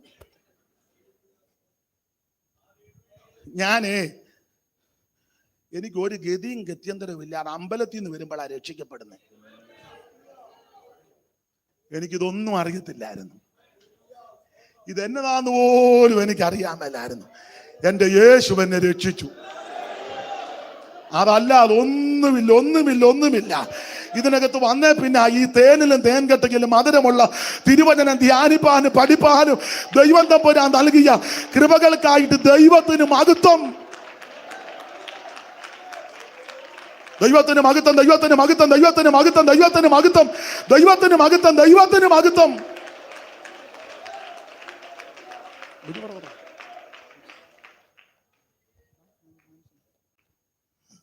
ഹല്ലേലൂയ. ദൈവത്തിന് മഹത്വം. നിങ്ങളൊക്കെ ക്രൈസ്തവ പാരമ്പര്യത്തിൽ ജനിച്ചവരുണ്ട്. എനിക്ക് ഒരു പാരമ്പര്യവും ഇല്ല. വല്ലവും പുകടാൻ എൻ്റെ കാൽവറി ക്രൂശില്ല. എൻ്റെ അപ്പന് കള്ളുഷാപ്പിലെ ജോലിയായിരുന്നു. ഞാൻ ഈ മാർഗത്തിൽ വന്നില്ലായിരുന്നേ അപ്പൻ്റെ ജോലി കിട്ടി വല്ല സപ്ലയറായിട്ട് എവിടെയെങ്കിലും പോയി വിദ്യാഭ്യാസമൊന്നും ഇല്ലല്ലോ, അതെന്റെ സംസാരം കേൾക്കുമ്പോൾ അറിയത്തില്ല യാതൊരു വിവരവും ഇല്ലെന്ന്. സ്തോത്രം. ഇതിനകത്ത് വന്നതാ ഭാഗ്യം. ക്രിസ്തേശുനാഥന്റെ പാദങ്ങൾ പിന്തുടരും നാമെന്തു ഭാഗ്യമുള്ളോ പ്രിയരേ, നാമെന്തു ഭാഗ്യമുള്ളോ. നാഥന്റെ കാൽ ചുവടു നാടോറു പിന്തുടരാൻ മാതൃകയായി താൻ, നല്ല മാതൃകയായി താൻ. നാഥന്റെ കാൽ ചുവടു നാടോറു പിന്തുടരാൻ മാതൃകയായി താൻ, നല്ല മാതൃകയായി താൻ. ക്രിസ്തേശുനാഥന്റെ പാദങ്ങൾ പിന്തുടരും നാമെന്തു ഭാഗ്യമുള്ളോ പ്രിയരേ, നാമെന്തു ഭാഗ്യമുള്ളോ. കരമുയർത്തി ദൈവത്തിന് മഹത്വം കൊടുക്ക. എന്നെ കേൾക്കുന്ന സകലരോടും പറയാ, യേശുവിനെ അറിഞ്ഞതാ നിന്റെ ഭാഗ്യം, നീ രക്ഷിക്കപ്പെട്ടതാ നിന്റെ ഭാഗ്യം, ഈ കൃപയിൽ വന്നതാ നിന്റെ ഭാഗ്യം. പിന്നെ ഞാൻ ലോകമെമ്പാടുമുള്ള സകലരോടും പറയും, എന്റെ ഭാഷ പെന്തിക്കോസി വന്നതാ ഭാഗ്യം. ആ, പെന്തിക്കോസി വന്നതാ. അതുകൊണ്ട് ഞാൻ പെന്തിക്കോസുകാരനാണെന്ന് പറയുന്നതിൽ എനിക്ക് ഭയങ്കര അഭിമാനമാണ്. ആ, പെന്തിക്കോസ് ചിലപ്പോൾ കുഴതെറ്റിയതൊക്കെ കാണും, അതൊന്നും എന്റെ വിഷയമല്ല. പാലക്കാട്ടിൽ നിന്ന് തിരുവനന്തപുരം പോകുമ്പോൾ എത്ര വണ്ടി ഇടിച്ച് കിടക്കുന്നു, നമ്മൾ തിരിച്ചു പോവുകയാണോ? അല്ലല്ലോ, നമ്മൾ തിരുവനന്തപുരത്ത് പോകണം. വിശുദ്ധ വിമാനം കൊടുത്ത് കിടക്കുന്ന വണ്ടികളുണ്ട്, അല്ലേ? ഉണ്ട്. 2 വീല് പൊങ്ങിയും 2 വീല് താഴെയായിട്ട് കിടക്കുന്ന വണ്ടിയുണ്ട്. കടയിലോട്ട് ഉരുണ്ട് കയറിയ വണ്ടി ഉണ്ട്, അല്ലേ? 4 വീലും മേളിൽ കിടന്ന് ഇങ്ങനെ കറങ്ങുന്ന വണ്ടിയുണ്ട്, കാരണം ഇഞ്ചിൻ ഓഫ് ആയിട്ടില്ല, അല്ലേ? എന്നാൽ നമ്മൾ പറയാ വണ്ടിയെല്ലാം ഇടിച്ച് കിടക്കാൻ ഞാൻ പോകുന്നില്ല, നമ്മുടെ പോക്ക് നടക്കുകയില്ല. നമ്മൾ പ്രാർത്ഥിച്ചു ദൈവകൃപ ശരണയുടെ നിയമമനുസരിച്ച്, ആ ഗവൺമെന്റ് വെച്ച നിയമമനുസരിച്ച് സൂക്ഷിച്ച് അങ്ങ് ചെല്ലണം. കുഴ തെറ്റിയ ഒത്തിരി പേര് ഇതിനകത്ത് കാണുമ്പോൾ എനിക്കത് വിഷയമല്ല. ഈ മാർഗത്ത് വന്നതാ ഭാഗ്യം. അതുകൊണ്ട് പെന്തിക്കോസുകാരനാണെന്ന് പറയുന്നതിൽ വലിയ അഭിമാനമാണ് എനിക്ക്. അതെ അതെ, ഭയങ്കര അഭിമാനമാണ്, ഭയങ്കര അഭിമാനമാണ്. Praise the Lord. ഇന്ന് വരെ തോന്നില്ല ഇതിനകത്ത് വന്നത് അബദ്ധമാണ്, ഇപ്പോഴും ഖേദമാ നേരത്തെ വരാനൊക്കാഞ്ഞതിൽ. Praise the Lord, praise the Lord. ആട്ടെ, ആ ഭാഗം അങ്ങ് വിടുക. അപ്പോൾ ഇത് അബ്രഹാമി പാരമ്പര്യമാണ്. ആദാം മുതൽ നോഹ വരെ 10 തലമുറ, നോഹ മുതൽ അബ്രഹാം വരെ 10 തലമുറ, അബ്രഹാം മുതൽ ദാവീദ് വരെ 14 തലമുറ, ദാവീദ് മുതൽ ബാബേൽ പ്രവാസം വരെ 14 തലമുറ, ബാബേൽ പ്രവാസം മുതൽ ക്രിസ്തു വരെ 14 തലമുറ. 2 10 3 14, 3 14 42, 2 10 20, 20 42 62. ആദാം മുതൽ ക്രിസ്തു വരെ 62 തലമുറ എന്ന എണ്ണപ്പെട്ട കണക്ക്. അപ്പൊ ചുരുക്കി പറഞ്ഞാൽ ഈ നോഹയ്ക്ക് 3 മക്കൾ, ഷേം, ഹാം, യാപത്ത്. അതിൽ ഷേമിന്റെ 10ാം തലമുറ അബ്രഹാം. ഇനി രണ്ടാമത്തവൻ ഹാം. ഹാമിന് 4 മക്കൾ, 10ന്റെ ആറ്. മൈക്ക് കൂടെ ആകുമ്പോൾ കുറച്ചുകൂടെ നല്ലതാ, 10ന്റെ ആറ്. നിങ്ങൾ സഹോദരിമാർ ചടികാടാന്ന് വായിക്കുന്നുണ്ട്, എന്നാലും ശബ്ദം ഇല്ലാത്തത് കൊണ്ട് ഈ പാസ്റ്ററെ കൊണ്ടൊന്ന് വായിപ്പിക്കുന്നതിന് ഉണ്ടോ? ഇല്ല. ആ, പാസ്റ്റർ വായിക്കും. ഹാമിന്റെ പുത്രന്മാർ കൂശ്, മിസ്രയീം, പൂത്ത്, കനാൻ. കൂശിന്റെ പുത്രന്മാർ 4 ഉള്ളൂ. ഹാമിന്റെ പുത്രന്മാർ ക്രൂശ്, മിസ്രയീം, പൂത്ത്, കനാൻ. പണ്ടൊരാൾ എനിക്ക് വായിച്ചു വന്നു, ഹാമിന്റെ പുത്രന്മാർ ക്രൂശ്, മിസ്രയീം, പൂത്ത്, കനാൻ. ഞാൻ പറഞ്ഞു മിസ്രയീം ഇപ്പൊ പൂക്കണ്ട, പുള്ളി അങ്ങ് സ്പീഡിൽ വായിച്ചതാ, ഇവിടെ പിന്നെ ക്ലിയർ ആയിട്ടാ വായിച്ചത്. ഹാമിന്റെ പുത്രന്മാർ ക്രൂശ്, മിസ്രയീം, പൂത്ത്, കനാൻ. 4 പേര്. അത് രണ്ടാമത്തവൻ മിസ്രയീം.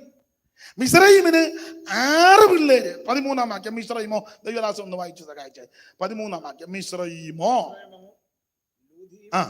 അനാഥീം, ലഹോദീം,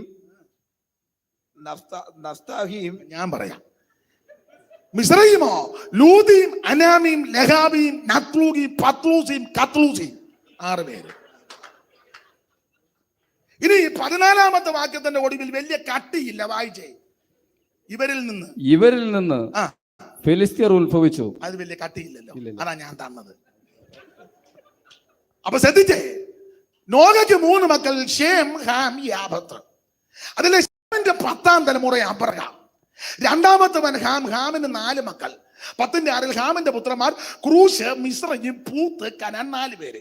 അത് രണ്ടാമത്തവൻ മിസ്രയീം. മിസ്രയീമിന് 6 പിള്ളേർ. 13-ാം വാക്യം. മിസ്രയീമോ ലൂദി, അനാമി, ലഗാബി, നത്ലൂബി, പത്ലൂസി, കത്ലൂസി.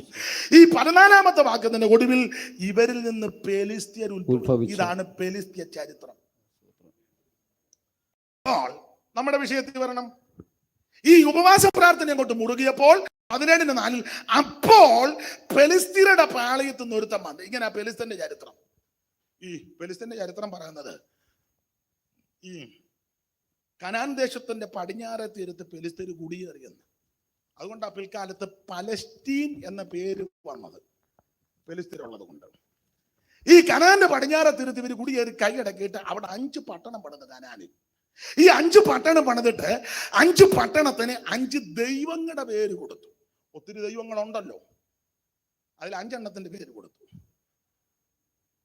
അപ്പൊ ഇവരുടെ ചരിത്രം 5 പട്ടണം, 5 ക്ഷേത്രം, 5 മലൻ, 5 പ്രഭു, 5 ദൈവം. ഒരു വാക്യം വായിച്ചേ. ശാമുവേലിന്റെ പുസ്തകം 6-ാം അധ്യായത്തിന്റെ 17-ാമത്തെ വാക്യം. 6:17. മൈക്ക് കൂടെ ഇവിടുന്ന് മൈക്ക് കൂടെ വായിപ്പിക്കുക, എല്ലാവരും ഒന്ന് കേൾക്കാൻ വേണ്ടിയാ കേട്ടോ. 17 ഇങ്ങോട്ട് മറിച്ച് വെച്ച് ഇവിടെ. ഫെലിസ്ത്യർ യഹോവയ്ക്ക് പ്രായശ്ചിത്തമായി പ്രായശ്ചിത്തമായിട്ട് കൊടുത്തയച്ച പൊന്നുകൊണ്ടുള്ള മൂലക്കൊരുക്കൽ അസ്തോദിന്റെ പേർ, ഗസയുടെ പേർക്കൊന്ന്, യക്രോന്റെ പേർക്കൊന്ന്, ഗത്തിന്റെ പേർക്കൊന്ന്, അസ്കലോൻ അല്ലേ. ഒന്നുകൂടെ വായിച്ചേ. യക്രോന്റെ പേർക്കൊന്ന്. ഒന്നുകൂടെ വായിച്ചേ. ഫെലിസ്ത്യർ യഹോവയ്ക്ക് പ്രായശ്ചിത്തമായിട്ട് കൊടുത്തയച്ച പൊന്നുകൊണ്ടുള്ള മൂലക്കുരുക്കൾ അസ്തോദിന്റെ പേർക്കൊന്ന്, ഗസയുടെ പേർക്കൊന്ന്, അസ്കലോന്റെ പേർക്കൊന്ന്, ഗത്തിന്റെ പേർക്കൊന്ന്, അസ്കലോന്റെ പേർക്കും ഗത്തിന്റെ പേർക്ക് യക്രോന്റെ പേർക്കും ഗസയുടെ 5 പട്ടണമാണ്. ഈ 5 പട്ടണത്തിന് 5 പേര്, 5 ദൈവങ്ങളാണ്. പട്ടണം പണിതേച്ച് ദൈവങ്ങളുടെ പേരിട്ട് പട്ടണം ദൈവങ്ങളുടെ പേരിനാൽ അറിയപ്പെട്ടു. അങ്ങനെ പട്ടണങ്ങൾ ഇവിടെ ഉണ്ടല്ലോ, നമ്മുടെ ഇന്ത്യയിലുമൊക്കെ മിക്ക പട്ടണങ്ങൾ ദൈവങ്ങളുടെ പേരിനാൽ അറിയപ്പെടുന്നത്. അതെ, നമ്മുടെ വിഷയം അതല്ലല്ലോ. അപ്പൊ 5 പട്ടണം, 5 ക്ഷേത്രം, 5 മല്ലൻ, 5 പ്രഭു. 5 പ്രഭു എന്ന് 18-ാം വാക്യത്തിലൂടെ വായിച്ച്. പൊന്നുകൊണ്ടുള്ള എലികൾ, പൊന്നുകൊണ്ടുള്ള എലികൾ ഉറപ്പുള്ള പട്ടണങ്ങളും നാട്ടിൻപുറങ്ങളിലെ ഗ്രാമങ്ങളുമായി പെലിസ്ത്യന്റെ 5 പ്രഭുക്കന്മാർ മതി. അപ്പൊ 5 പട്ടണം, 5 ക്ഷേത്രം, 5 പ്രഭു, 5 മല്ലൻ, 5 ദൈവം. വചനം ഗ്രഹിക്കുന്നവരുള്ളത് കൊണ്ട് ഒരു കാര്യം കൊണ്ട് പറയാം. അതുകൊണ്ട് ആ ദാവീദ് ഈ ഗോലിയാത്തുമായിട്ട് വെല്ലുവിളി ഏറ്റെടുത്തപ്പം തോട്ടിലിറങ്ങി എത്ര കല്ലാ എടുത്തേ? 5 കല്ല്. അതിന് വേദപഠിതാക്കൾ പറഞ്ഞത് 5 മല്ലന്മാരാ, 5 എണ്ണത്തിന് ഒതുക്കാൻ 5 കല്ല്. അല്ലാതെ കല്ല് 5 എടുത്ത് ഒരു വഴിക്ക് പോകാൻ 4-5 കല്ലിരിക്കട്ടെ എന്നോർത്ത്. നല്ല ലക്ഷ്യമാണ്. അതെ, അപ്പൊ 5 പട്ടണം, 5 ക്ഷേത്രം, 5 മല്ലൻ, 5 പ്രഭു, 5 ദൈവം. ഫെലിസ്ത്യ പാളയത്തുനിന്ന് ഗത്യനായ ഗോലിയാത്ത് വന്ന 4-ാം വാക്യം 17:4. അപ്പൊ നമ്മുടെ വിഷയത്തിലേക്ക് വരണം. 10 മണിക്ക് യോഗം, 10 പാട്ട്, 10 ആരാധന, 10:45 പ്രൈസാൻ മറിച്ചപ്പോ 11 ആരാധന മൂത്ത് അപ്പോൾ ആരാധന മൂത്തപ്പോൾ ഒരുത്തം വന്ന അവന്റെ പ്രകൃതിയാണ് 4 മുതലുള്ള വാക്യം. ഒന്നുകൂടെ വായിര്. അപ്പോൾ ഫെലിസ്ത്യരുടെ പാളയത്തിൽ നിന്ന് ഗത്യനായ ഗോലിയാത്ത് എന്ന ഒരു മല്ലൻ പുറപ്പെട്ടു.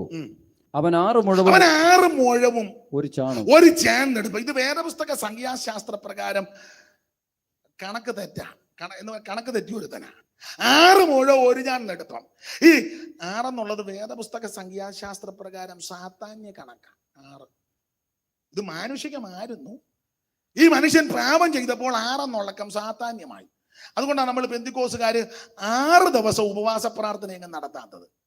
നിങ്ങൾ കേട്ടിട്ടുണ്ടോ 6 ദിവസത്തെ? 40 വർഷമായെന്നല്ലേ പറഞ്ഞു. കേട്ടിട്ടുണ്ടോ 6 ദിവസത്തെ?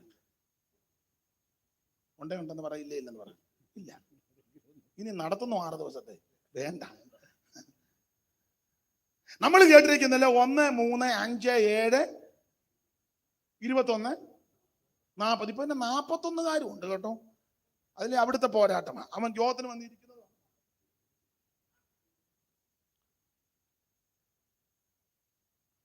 സ്തോത്രം. 6 സാധാന്യ കണക്കാ. ഈ 6 സാധാരണ കണക്കാകാനുള്ള കാരണം 6-ാം ദിവസം ദൈവം മനുഷ്യനെ സൃഷ്ടിച്ചു. ഈ മനുഷ്യൻ ലംഘനം ചെയ്തപ്പോൾ 6 എന്നുള്ള സംഖ്യ സാധാന്യമായി. 6-ന്റെ അക്കവും പെരുക്കമല്ല സാധാന്യമാണ്. 1-2 തെളിവ്, ഇഷ്ടം പോലെ തെളിവുണ്ട്. 1-2 തെളിവ് തരാം. അതുകൊണ്ടാണ് ഈ 6 മുഴ ഉയരം ഇവന്. ഇനി മിസ്രൈമിന് ജനിച്ച പിള്ളേർ 6. അതെ, നമ്മൾ 10:13 വായിച്ചത്. മിസ്രൈമോ എണ്ണിക്ക് 6 പിള്ളേര്. മിസ്രൈമോ 10:13. മിസ്രൈമിന് 6 പിള്ളേരാ ജനിച്ച്. മിസ്രൈമോ ആ ആ ആ ആ ആ ആ 6 അപ്പൊ ഈ 6 സാത്താന്റെ കണക്കായതുകൊണ്ട് ശപിക്കപ്പെട്ട മിസ്രൈമിന് ജനിച്ചത് 6 പിള്ളേര്. ഇനി ഒരു തെളിവൂടെ തരാം. മിസ്രൈമിലെ ഭക്ഷണം അതും 6. വായിച്ചേ, സംഖ്യാപുസ്തകം 11-ാം അധ്യായത്തിന്റെ 4-5.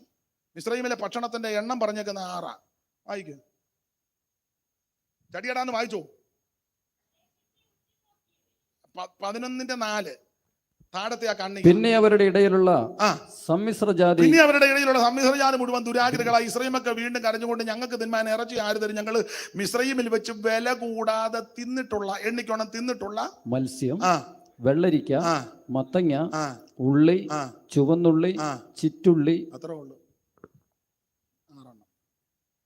6 അക്കം പോയത് കണ്ടോ? 6 സാധാരണ കണക്കായതുകൊണ്ട് ശപിക്കപ്പെട്ട മിസ്രൈമിന് 6 പിള്ളേര്. മിസ്രൈമിലെ ഭക്ഷണം 6. ഇനിയുണ്ട് തെളിവ്. ദൂരാ സമഭൂമിയിൽ നിർത്തിയ ബിംബം. അവിടെ വായിക്കുന്ന ഉയരം 60 മുഴം. ദാനിയേൽ 3:1. ദാനിയേൽ 3:1.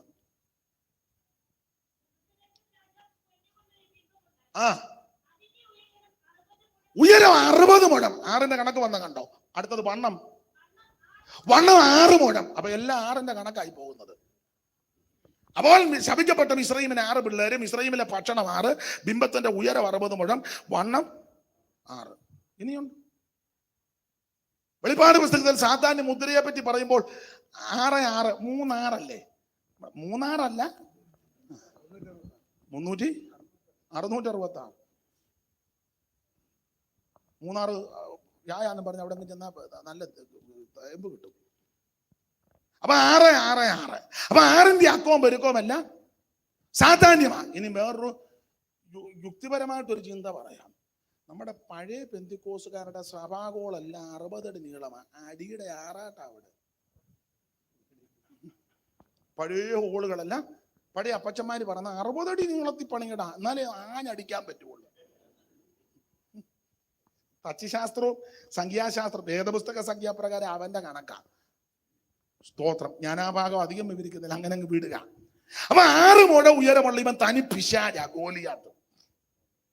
ഈ ആരാധന അങ്ങോട്ട് ശക്തിപ്പെട്ടപ്പോൾ, അങ്ങനെ ചിന്തിച്ചു, ആരാധനയും പ്രാർത്ഥനയും ഉപവാസവും എല്ലാം ശക്തിപ്പെട്ടപ്പോൾ ഇവൻ രംഗത്ത് വന്നു. ഗോലിയാത്ത് ഇവൻ വന്നിങ്ങനെ എനിക്ക് 6 മുഴം. നമ്മുടെ അടിക്കണക്കല്ല, എബ്രായ അടിക്കണക്ക. ഏതാണ്ട് വേദ പഠിതാക്കൾ പറഞ്ഞത് നമ്മുടെ അടിക്കണക്ക് വെച്ച് 9 അടിയിൽ മുകളിൽ വരും. അത്രയ്ക്ക് നെടുപ്പമുള്ള ഒരുത്തൻ. ഇവൻ ഇങ്ങനെ വന്ന് നിൽക്കുക ഗോലിയാത്ത്. ഈ ഗോലിയാത്തിന്റെ ഒരു പ്രകൃതി, വന്ന ഉടനെ അവൻ പൽസിക്കത്തില്ല. നമ്മൾ വന്നങ്ങോട്ട് കസാര ഇരുന്നവനെ പൽസിക്കുന്നു. ആരെയാന്നോ? ശുഭനാ. ഈ ഗോലിയാത്ത് വന്ന ഉടനെ പൽസിക്കത്തില്ല. ഗോലിയാത്ത് വന്നേച്ച് ഇവരെ എല്ലാം ഒന്ന് നോക്കി, ഇസ്രായേൽ മക്കളെ എല്ലാം ഒന്ന് നോക്കി. അപ്പം BTH, BD, MDV, MDH, research, councillor, counselling, പ്രാർത്ഥന, ആരാധന, കൗൺസിലിങ്, ഫയർ കോൺഫറൻസിന്റെ ആള്, പവർ കോൺഫറൻസിന്റെ ആള്, എല്ലാവരും ഉണ്ട്. ഷമ്മ, ഏലിയാവ്, ഷിമയി, അബ്നേര്, ഷൗല്, എല്ലാം മിടുക്കന്മാരാ. അപ്പൊ ഈ ഗോലിയാത്ത് വന്ന് ഇവരെ എല്ലാരും നോക്കി പറഞ്ഞു BTH ആന്ന് പറഞ്ഞു. ഓ, BD, MDV, കൗൺസിൽ, യായിന് കാണുന്നതിലല്ലോ വിളിയാണ്. പുള്ളി പറഞ്ഞു ഞാൻ ജനറൽ. ആയിക്കോട്ടെ. State, district, zonal. അല്ല, എല്ലാരും കൂടെ പെടുത്തണമല്ലോ, എന്തിനാ ഒരാളെ മാത്രം പറയാൻ? അപ്പൊ ഈ ഗോലിയാത്ത് വന്ന് ഇവരെ എല്ലാം ഇങ്ങനെ നോക്കിയിട്ട് ഇവൻ വെല്ലുവിളിയാ. അവിടെ വായിക്കുന്നത്, അവൻ നിന്ന് ഇസ്രായേൽ മക്കളോട് വിളിച്ചു പറഞ്ഞത്. 8-ാം വാക്യം വായിച്ച്, സമയം പോകുന്നുണ്ട്, ഓടിച്ചു പറയാം. അവൻ നിന്ന് ഇസ്രായേൽ നിരകളോട് വിളിച്ചു പറഞ്ഞത്, നിങ്ങൾ വന്ന് പടയ്ക്ക് അണിനിരക്കുന്നതിന് ഞാൻ ഫെലിസ്തീന്, നിങ്ങൾ ശൗലിന്റെ ജയപകരും അല്ലയോ? പിന്നെ നിങ്ങൾ ഒരുത്തനെ നിങ്ങൾക്ക് എലക്ഷൻ തരിക, തെരഞ്ഞെടുപ്പ്, വോട്ടിട്ടോ ചീട്ടിട്ടോ കള്ളയോട്ടിട്ടോ കാശ് കൊടുത്തോ, കാല് വാരിയോ കുതികാല് വെട്ടിയോ പള്ളു പറഞ്ഞോ അവന്റെ കോതുകാല് വെച്ചോ,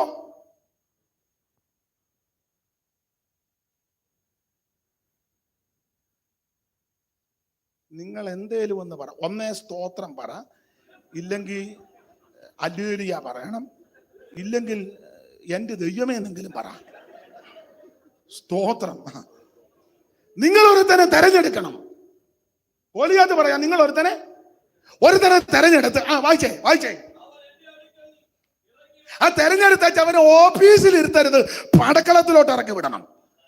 ഇറക്കി വിടുക. പിന്നെ അവൻ എന്നോട് അംഗം പൊരുതി എന്നെ കൊല്ലുവാൻ പ്രാർത്ഥനയാൽ ഞങ്ങളെല്ലാം നിങ്ങൾക്കടിമ. അല്ല, ഞാൻ അവനെ കൊന്ന് വകവരുത്തിയാൽ നിങ്ങളല്ല എനിക്കടിമ. ഇതാ വെല്ലുവിളിയുടെ സാരാംശം.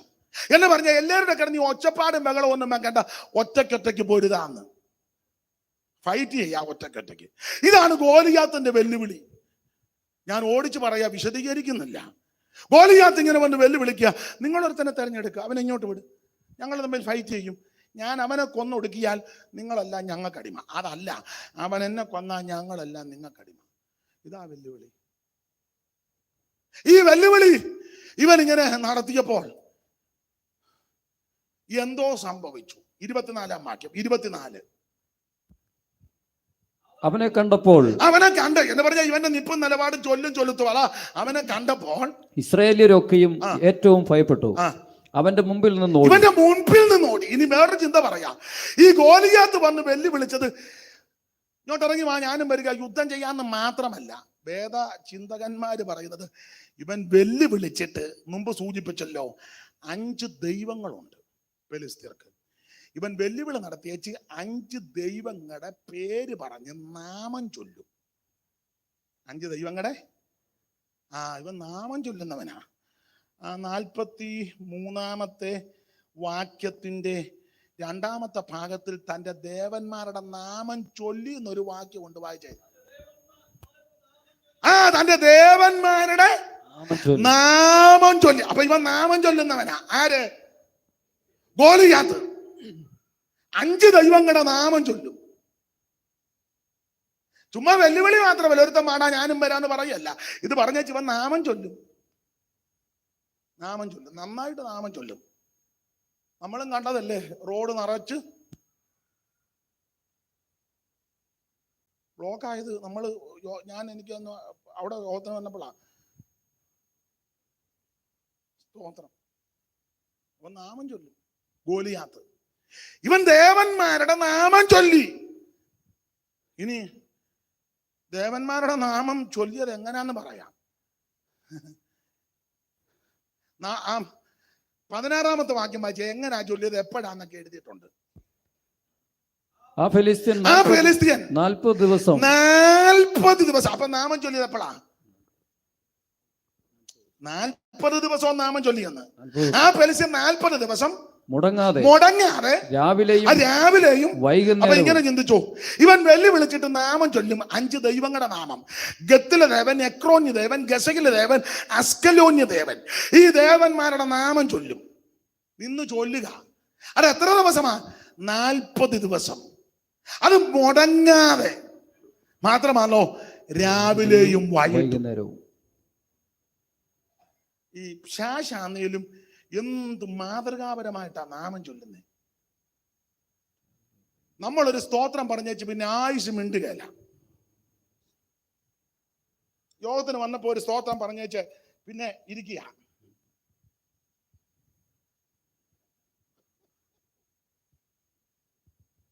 പിന്നെ മിണ്ടുകയല്ല. പിന്നെ ചില ആൾക്കാരുണ്ട്, സ്തുതിച്ചാട്ടെ. ഇയാൾക്ക് പിന്നെ എന്നാ പരിപാടി? 40 ദിവസം രാവിലെയും വൈകിട്ടും മുടങ്ങാതെ അവന്റെ ദേവന്മാരുടെ നാമം ചൊല്ലിയെന്ന്. ഈ നാമം ചൊല്ലുന്നത് പതുക്കെയല്ല. അതാ വിചിത്രം. എല്ലാരും കേൾക്കെ. 18-ാം വാക്യം വായിച്ചേ. അല്ല 12-ാം വാക്യം. 11 മുതൽ. എന്നാൽ ദാവീദ് 11-ാം വാക്യം വായിച്ചേ. ഫെലിസ്ത്യന്റെ ഈ വാക്ക് ഫെലിസ്ത്യന്റെ ഈ വാക്ക് ശൗലും എല്ലാ ഇസ്രായേലിനും കേട്ടപ്പോൾ എല്ലാരും കേൾക്കയാ ഇത് ചൊല്ലിയത്. എങ്ങനുണ്ട്? ഇവർ രാവിലെ മന്ത്രം ചൊല്ലും, വൈകിട്ടും മന്ത്രം ചൊല്ലും, 40 ദിവസം ചൊല്ലും, അത് മുടങ്ങാതെ ചൊല്ലും, എല്ലാരും കേക്ക ചൊല്ലും. നീ ഒരു സ്തോത്രം പറഞ്ഞ അടുത്തിരിക്കുന്നവൻ പോലും കേൾക്കുന്നില്ലല്ലോ. ഞാൻ എപ്പോഴും പറയും 90 കിലോ ഉണ്ട്, നീ ഇന്ന് വരെ 1/2 കിലോയുടെ സ്തോത്രം പറഞ്ഞിട്ടുണ്ടോ? 2 കോഴിയെ പൊരിച്ചാ നീ അങ്ങകത്താക്കുമല്ലോ. 1 കിലോയുടെ സ്തോത്രം പറഞ്ഞിട്ടുണ്ടോ? ഷാശാന്നേലും അവനെ കണ്ടുപഠിക്ക്. അവൻ രാവിലെ മന്ത്രം ചൊല്ലും, വൈകിട്ട് മന്ത്രം ചൊല്ലും, 40 ദിവസവും ചൊല്ലും, മുടങ്ങാതെ ചൊല്ലും, എല്ലാരും കേൾക്കുകയും ചൊല്ലും. അങ്ങനെയെങ്കിൽ അഖിലാണ്ടം കണ്ട ഉടയവനായ ദൈവത്തെ, നിനക്ക് വേണ്ടി ജീവനെ തന്ന ദൈവത്തെ, നമുക്ക് വേണ്ടി രക്തം ചിന്തിയ ദൈവത്തെ, നമുക്ക് വേണ്ടി പ്രാണനെ തന്ന കർത്താവിന് ഉച്ചൈസ്തരം ആമെ സ്തുതിക്കണമെന്നായി പറഞ്ഞത്. കയ്യും കെട്ടി വായു മൂട്ടി അല്ലിരിക്കേണ്ടത്, അവൻ ശക്തിയോടെ ദൈവത്തെ മഹത്വപ്പെടുത്തണം. ഇവന്റെ 40 ദിവസവും വെല്ലുവിളിച്ച്, ഇങ്ങനെ വെല്ലുവിളിച്ച് മന്ത്രം ചൊല്ലുക, വേദമന്ത്രം ചൊല്ലുക രാവിലെയും വൈകിട്ട്. നിങ്ങൾ ചിന്തിച്ച്, നമ്മുടെ വീടുകളിലൊന്നും അങ്ങനെ മിക്ക വീട്ടിലും രാവിലെ പ്രാർത്ഥനയില്ല. നിങ്ങൾ ഹൈന്ദവരെ പഠിച്ചേ, കാറ്റാന്നേലും മഴയാന്നേലും കൊടുങ്കാറ്റാന്നേലും ഇടിവെട്ടിയാലും സുനാമി ആന്നേലും എന്തോ കുന്തം വന്നാലും കൊള്ളാം, കൃത്യം 4:45 റെക്കാർഡിടും. കൃത്യം 4:45. ശ്രദ്ധിച്ചോണം. പെർമനന്റ് കോളാമ്പി കെട്ടിവെച്ചിരിക്കുക. ആലാന്നേ ആല്, തൂണാന്നേ തൂണ്, മരമാന്നേ മരം, എവിടെ പെർമനന്റ്. കൃത്യം 4:45 ഒരു 6:15 വരെ എന്ന് പറഞ്ഞാൽ ഒരു 1.5 മണിക്കൂർ. അതിങ്ങനെ സ്തുതി ഗീതങ്ങളാണ്. ചുരുക്കി പറഞ്ഞാൽ ഒരു 5:30 ആകുമ്പോൾ അന്തരീക്ഷം മുഴുവൻ ഈ മന്ത്രത്തിന് മുഖരിതമാണ്. അന്നേരം പെന്തിക്കോസുകാരൻ വൈകിട്ട് നല്ല പൂണന്റെ തീറ്റ് നിന്നേച്ച് 5 മണിയാകുമ്പം നല്ല പിള്ളേർ വെളിയിൽ നിന്ന് തന്ന പുതപ്പ് ഒന്നുകൂടെ പുതച്ച് ഫാൻ 5 കടന്നത് തിരിച്ച് 1 ആക്കിയേച്ച് 1 നോക്കിയിട്ട് പിന്നെ നല്ല സുഖമായിട്ട് അന്നേരം അവിടെ ചൊല്ലി അന്തരീക്ഷം മുഴുവൻ മന്ത്രോച്ചാരണം കൊണ്ട് നിറയുക. അത് 6:15 അവരുടെ പരിപാടി നിൽക്കും.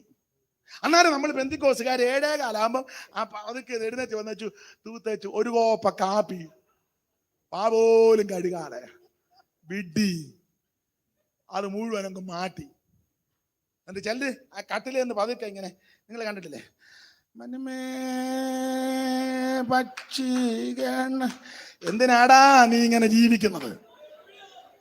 ഉള്ള പൂണന്റെ തീറ്റ് തിന്നേച്ച് രാവിലെ പ്രാർത്ഥിക്കാതെ നീയും ബമ്പളയും ഇന്ന് രാത്രി നിന്നോടും കൂടെ ആ ദൂത് പറയുന്നത്, നീ രാവിലെ ദൈവസന്നിധി ഇരിക്കേ. അവൻ കയറി അന്തരീക്ഷം ബന്ധിക്കുക. അന്തരീക്ഷം ബന്ധിക്കുമ്പോൾ പെന്തിക്കോസുകാരാ, നീ മാണ്ട് കിടക്കാതെ നീ രാവിലെ ഉണർന്ന് ദൈവത്തിന് മഹത്വം കൊടുക്ക്. നിന്റെ കുടുംബത്തിനകത്ത് ആരാധന ഉയരട്ടെ, നിന്റെ വീടിനകത്ത് പ്രാർത്ഥന ഉയരട്ടെ, നിന്റെ ഭവനത്തിൽ സ്തുതി സ്തോത്രം ഉയരട്ടെ. ഹല്ലേലൂയ. രാവിലെ ഉണർന്ന് ദൈവത്തെ മഹത്വപ്പെടുത്ത്, ദൈവത്തിന് സ്തോത്രം പറ, ദൈവത്തെ ആരാധിക്ക്, നിന്റെ കുടുംബത്തിൽ സ്തോത്രയാഗം ഉയരട്ടെ. വേച്ചാന് സിപ്പിട്ടത് ഞാൻ നിർത്താൻ വേണ്ടിയായിരിക്കും. എന്തായാലും ഒരു അല്പം കൂടെ എടുത്തിട്ടേ നിർത്തുന്നുള്ളൂ. പിന്നെ ഇച്ചിരി എടുത്തോട്ടെ വേച്ചാവരും. ഞാൻ വേച്ചാന് പോണോ? ഞാൻ നല്ല കാര്യമാ പറയുന്നത്. സ്തോത്രം. ഞാൻ ഹൃദയവേദനയോടാ ഇത് പറയുന്നത്. നിന്റെ കുടുംബത്തിനകത്ത് ആരാധന ഉയരണം. കുഞ്ഞുങ്ങളുമായിട്ട് രാവിലെ ഇരുന്ന് പാട്ട് പാടി ദൈവത്തെ മഹത്വപ്പെടുത്ത്. നിന്റെ ഭവനത്തിൽ സ്തോത്രം ഉയരട്ടെന്ന്, ആരാധന ഉയരട്ടെ. ഹല്ലേലൂയ. ഈ സൗത്ത് സോണലിന്റെ ഈ ഉപവാസ പ്രാർത്ഥന ഒടുവിലത്തെ രാത്രി പറയാനുള്ള ദൂത് ഒന്നും നടന്നില്ലേലും കുടുംബാരാധന ശക്തമാക്ക്. രാവിലെ വൈകിട്ട് പ്രാർത്ഥന ഉയരട്ടെ, രാവിലെ വൈകിട്ട് ആരാധന ഉയരട്ടെ.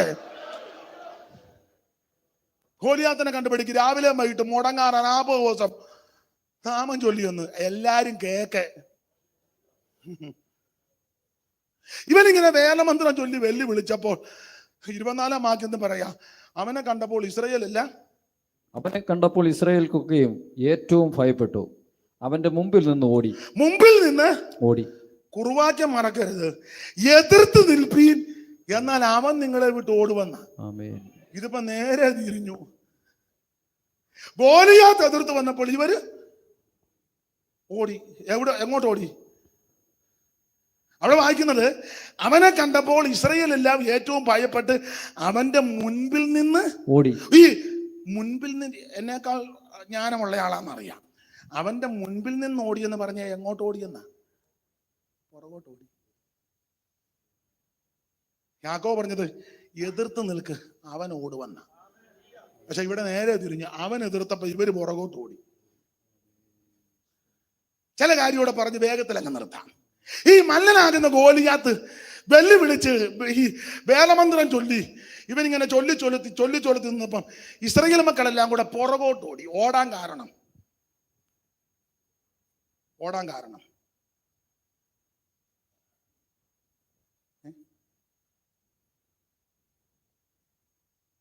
നിങ്ങൾ എന്തേലും എന്ന് പറ, നമുക്ക് പോകണ്ടേ?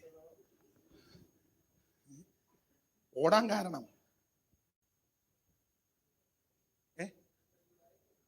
ഭയപ്പെട്ടെന്നൊരു പ്രയോഗമുണ്ട്. എന്നാൽ നമ്മൾ ഉദ്ദേശിക്കുന്ന ഭയമല്ല. ഇവര് ഈ ശൗലിന്റെ കൂടെ ഉള്ളവര് പേടിത്തൊണ്ടന്മാരല്ല. ഒരു വാക്യം വായിച്ചേ, 14:52. ചടികടാന്ന് വായിക്കാമെങ്കിൽ പെട്ടെന്ന് പോകാം, ഇല്ലേ പിന്നെ സമയം പോകും. 14:52 ശൗലിന്റെ കൂടെ ഉള്ളവരാരാ?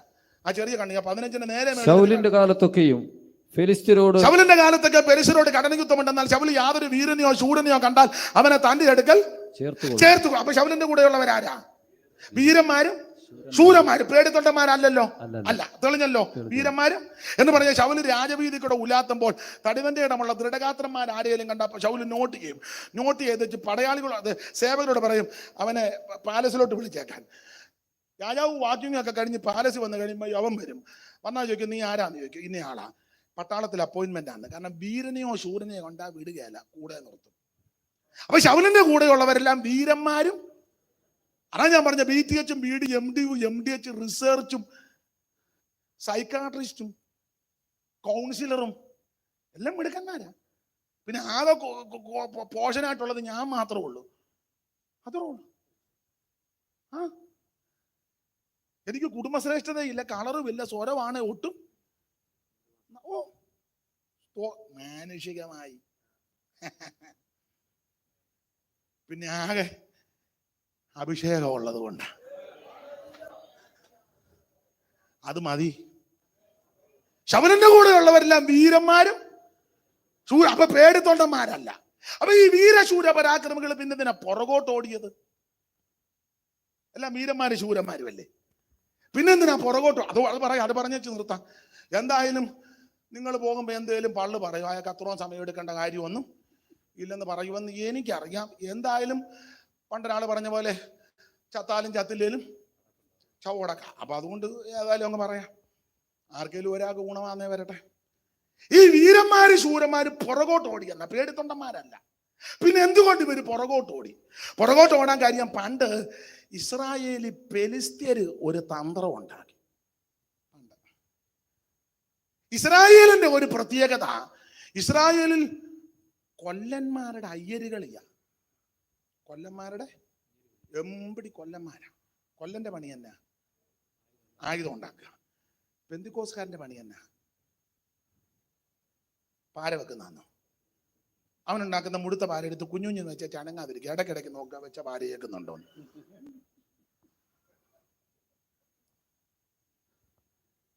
നമ്മുടെ പണി ആയുധപ്പുര കയറുക. നമ്മുടെ ആയുധപ്പുര പ്രാർത്ഥനാമുറിയാ.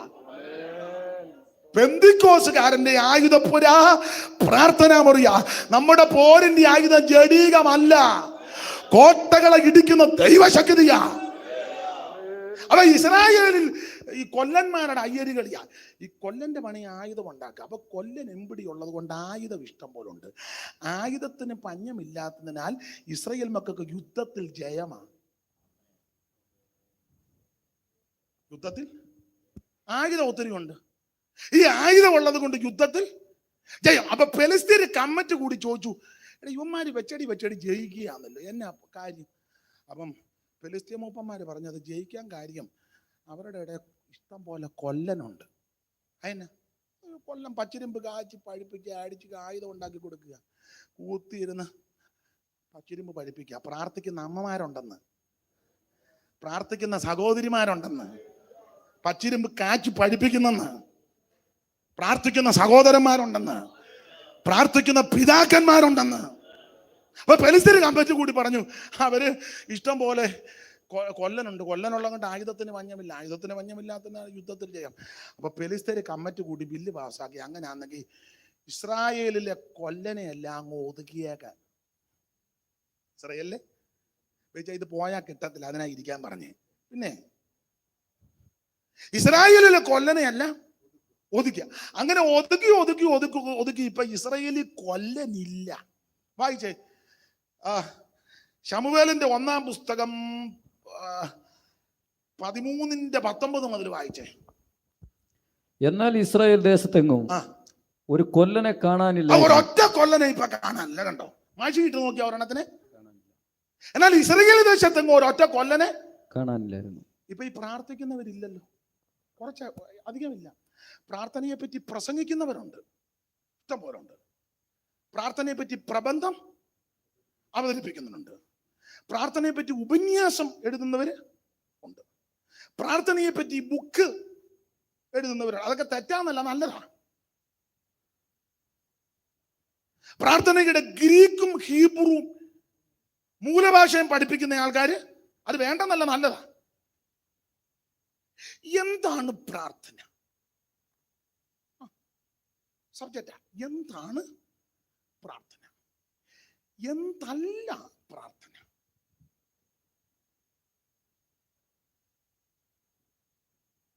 നാം പ്രാർത്ഥിക്കുമ്പോൾ എങ്ങനെ ഇരിക്കണം? എങ്ങനെയും ഇരുന്ന് പ്രാർത്ഥിക്കരുത്. നീ കഥേരയിലിരുന്നോ, നിലത്തിരുന്നോ, വായിലിരുന്നോ, നീ വല്ലച്ചാതി എങ്ങനെയും അങ്ങ് പ്രാർത്ഥിക്കും. നാം പ്രാർത്ഥിക്കുമ്പോൾ എങ്ങനെ?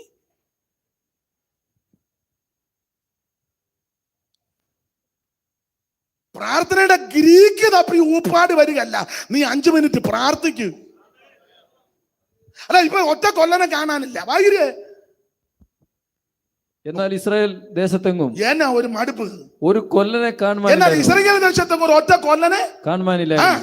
എബ്രായർ വാളോ കുന്തമോ തീർപ്പിക്കരുതെന്ന് ഫെലിസ്ത്യര് പറഞ്ഞു. അവര് കമ്മിറ്റി കൂടി ബില്ല് പാസ്സാക്കി, ഇവര് വാളും കുന്തവും തീർക്കരുത്, അതിനാ കൊല്ലനെ ഒതുക്കിയത്. അടുത്തത്, ഇസ്രായേലിയർ തങ്ങളുടെ കൊഴു കലപ്പ, മഴു, മമ്മട്ടി എന്നിവ കാച്ചിപ്പാൻ ഫെലിസ്ത്യന്റെ അടുക്കൽ ചെല്ലേണ്ടി വന്നു. ഗതികാട് കണ്ടോ? ഇതെല്ലാം കൂടെ ചുമ്മിക്കട്ടി അങ്ങോട്ട് പോവുക. അവിടെ കോട്ടയത്ത് വിടുതലുണ്ട്, കോടിമത വിടുതലുണ്ട്, ബാംഗ്ലൂർ വിടുതലുണ്ട്, കൊട്ടാരക്കര വിടുതലുണ്ട്, തള്ളി താഴെ ഇടുന്നുണ്ട്, പേര് വിളിച്ച് പറയുന്നു, വണ്ടി നമ്പർ പറയുന്നു, ആമേൻ സ്തോത്രം, പേര് പറഞ്ഞു, സൂസി. എവിടെ ഭർത്താവ് ഒരു 50 പ്രാവശ്യം വിളിച്ചു സൂസി എന്ന് വിളി, മിണ്ടിയിട്ടുമില്ല, അവനെ അനുസരിച്ചിട്ടുമില്ല. എങ്ങാനും കലപ്പ, മഴു, മമ്മട്ടി എന്നിവ കാച്ചിപ്പാൻ ഫെലിസ്ത്യരുടെ അടുക്കൽ കൊണ്ടുചെല്ലും. എന്നാൽ മൺവെട്ടി, മമ്മട്ടി, കലപ്പ, മുപ്പല്ലി എന്നിവയ്ക്കായിട്ട് മുടിക്കോൽ കൂർപ്പിപ്പാനും അവർക്ക് അരമുണ്ടായി. അവർക്ക് ആരുടെ? ഫെലിസ്ത്യന്റെ. ഇങ്ങോട്ട് വെച്ചാൽ ഫെലിസ്ത്യന്റെ കയ്യിൽ അരമുണ്ട്. ഇവര് രാവിലെ ഇതെല്ലാം ചുമ്മിക്കെട്ടി അങ്ങോട്ട് ചെല്ലുമ്പോ അവന്റെ ഇരിക്കുന്ന അരം കൊണ്ട് 2 രാഗ്, ചെന്നപ്പോ ഒരു രാഗ്, പോന്നപ്പോ ഒരു രാഗ്, മതിയല്ലോ. വിവരിക്കാൻ നേരമില്ലാത്ത കൊണ്ടാ. അടുത്ത വാക്യമാണ് ശ്രദ്ധേയം, ഉറക്കെ സ്ഫുടമായിട്ട് വായിച്ചേ. ആകയാൽ യുദ്ധസമയത്ത് ശൗലിനോടും യോനാഥാനോടും കൂടെയുള്ള ജനത്തിൽ ഒറ്റൊരുത്തന് വാളും കുന്തവും ഉണ്ടായിരുന്നില്ല. അതുകൊണ്ടാ പുറകോട്ട് ഓടിയത്. പേടിത്തൊണ്ടന്മാരല്ല, വീരന്മാര്, ശൂരന്മാരുമാ. പിന്നെ ഈ ഗോലിയാത്ത് വെല്ലുവിളിച്ചപ്പോൾ ഇവര് പുറകോട്ട് ഓടാൻ കാര്യം, ഒറ്റൊരുത്തന് വാളും ഒറ്റൊരുത്തന്റെ ആയുധമില്ല. ചുമ്മാ നിന്നിങ്ങനെ ഡയലോഗ് അടിക്കുന്നല്ലാതെ പഴയ വീരശിവൊക്കെ പറയുക, ഒറ്റൊരുത്തന്റെ ആയുധം. ഇനി എനിക്ക് ഞാൻ പെട്ടെന്ന് നിർത്താം, അല്ലാതെ ഇപ്പൊ നടക്കുകയല്ല. ഇത് പറഞ്ഞില്ലേ എനിക്ക് രാത്രി നെഞ്ചുവേദനയും വയറ്റുവേദനയും ഉണ്ടാകും. അതുകൊണ്ടാ എന്നെ ഓർത്ത് അധ്യക്ഷനോട് അനുവാദം ചോദിക്കട്ടെ. ഇത് പറഞ്ഞില്ലേ എനിക്ക് അസ്വസ്ഥത ഉണ്ടാകും. പിന്നെ വേച്ചാനും അറിയാമല്ലോ, എടുക്കുന്ന ദൂത് കൊടുത്തില്ലെങ്കിൽ രാത്രി ഉറങ്ങാൻ പറ്റുമോ? എന്തിനാ എന്റെ ഉറക്കം കളയുന്നേ? ഞാൻ ഇന്ന് രാത്രി ഉറങ്ങട്ടെ. വായിച്ചേ. അപ്പൊ ഈ ആകയാൽ യുദ്ധസമയത്ത് ശൗലിനോടും യോനാഥാനോടും കൂടെയുള്ള ജനത്തിൽ ഒറ്റൊരുത്തനും വാളും കുന്തവും വാളുമില്ല, കുന്തവുമില്ല. അതാ ഗോലിയാത്ത് വെല്ലുവിളിച്ചപ്പോ പുറകോട്ട് ഓടിയത്. ഒറ്റ ഒരുത്തന്റെ വാളുമില്ല, കുന്തവും ആയുധമില്ല. ഇനി എത്ര പേർക്ക് ആയുധമില്ലാത്തത് കണക്കുണ്ട്? വായിച്ചേ, ആയുധമില്ലാത്തതിന്റെ കണക്ക്. ന്യായാധിപന്മാർ 5:6 മുതൽ വായിച്ചേ. എത്ര പേർക്കാണ് വാക്യമുണ്ട് കണക്ക്? ന്യായാധിപന്മാർ 5:6 മുതൽ വായിക്ക്, സമയം പോകുന്നു.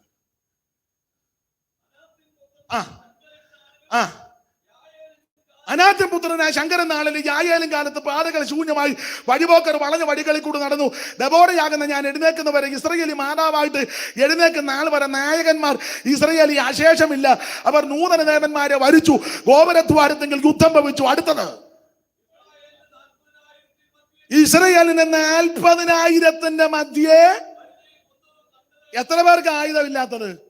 40,000. 40,000 എണ്ണത്തിന് ആയുധമില്ല. നമ്മൾ പറയാ ഭയങ്കര ഗ്രോത്താ. ഒറ്റയൊരുത്തിന് ആയുധമില്ല.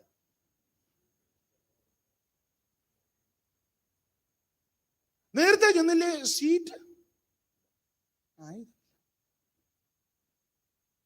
പാർക്കിങ്ങിന് വളരെ ആയുധമില്ല. 40,000 എണ്ണത്തിന് ആയുധമില്ല. ആളൊക്കെ ഇഷ്ടം പോലെ ഉണ്ട്, പക്ഷെ ആയുധം പലർക്കും. ഞാൻ നിർത്തുക.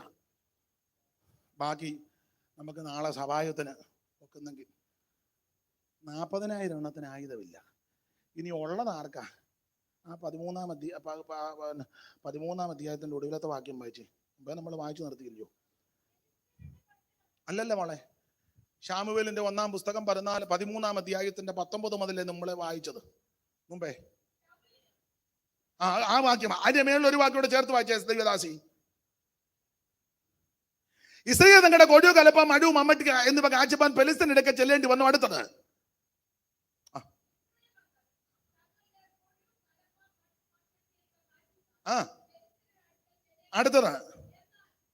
എന്നാ മമ്മട്ടി കലപ്പ മഴു എന്നിവയ്ക്കായിട്ട് മുടിങ്കോൽ കൂർപ്പിപ്പാനും. അടുത്ത വാക്യം, ആകയാൽ യുദ്ധസമയത്ത് ശൗലിനോടും യോനാഥാനോടും കൂടെ ജനത്തിൽ ഒറ്റയൊരുത്തന് വാളും കുന്തവുമില്ല. ഉള്ളത് ആർക്കാ? ശൗലിനും അവന്റെ മകൻ. അപ്പൊ ഇങ്ങനെ അങ്ങ് ചിന്തിച്ചോ, മിടുക്കന്മാർക്ക് ആർക്കും ആയുധമില്ല. ഉള്ളത് ശൗലിനാ, അവന് പൂതോ.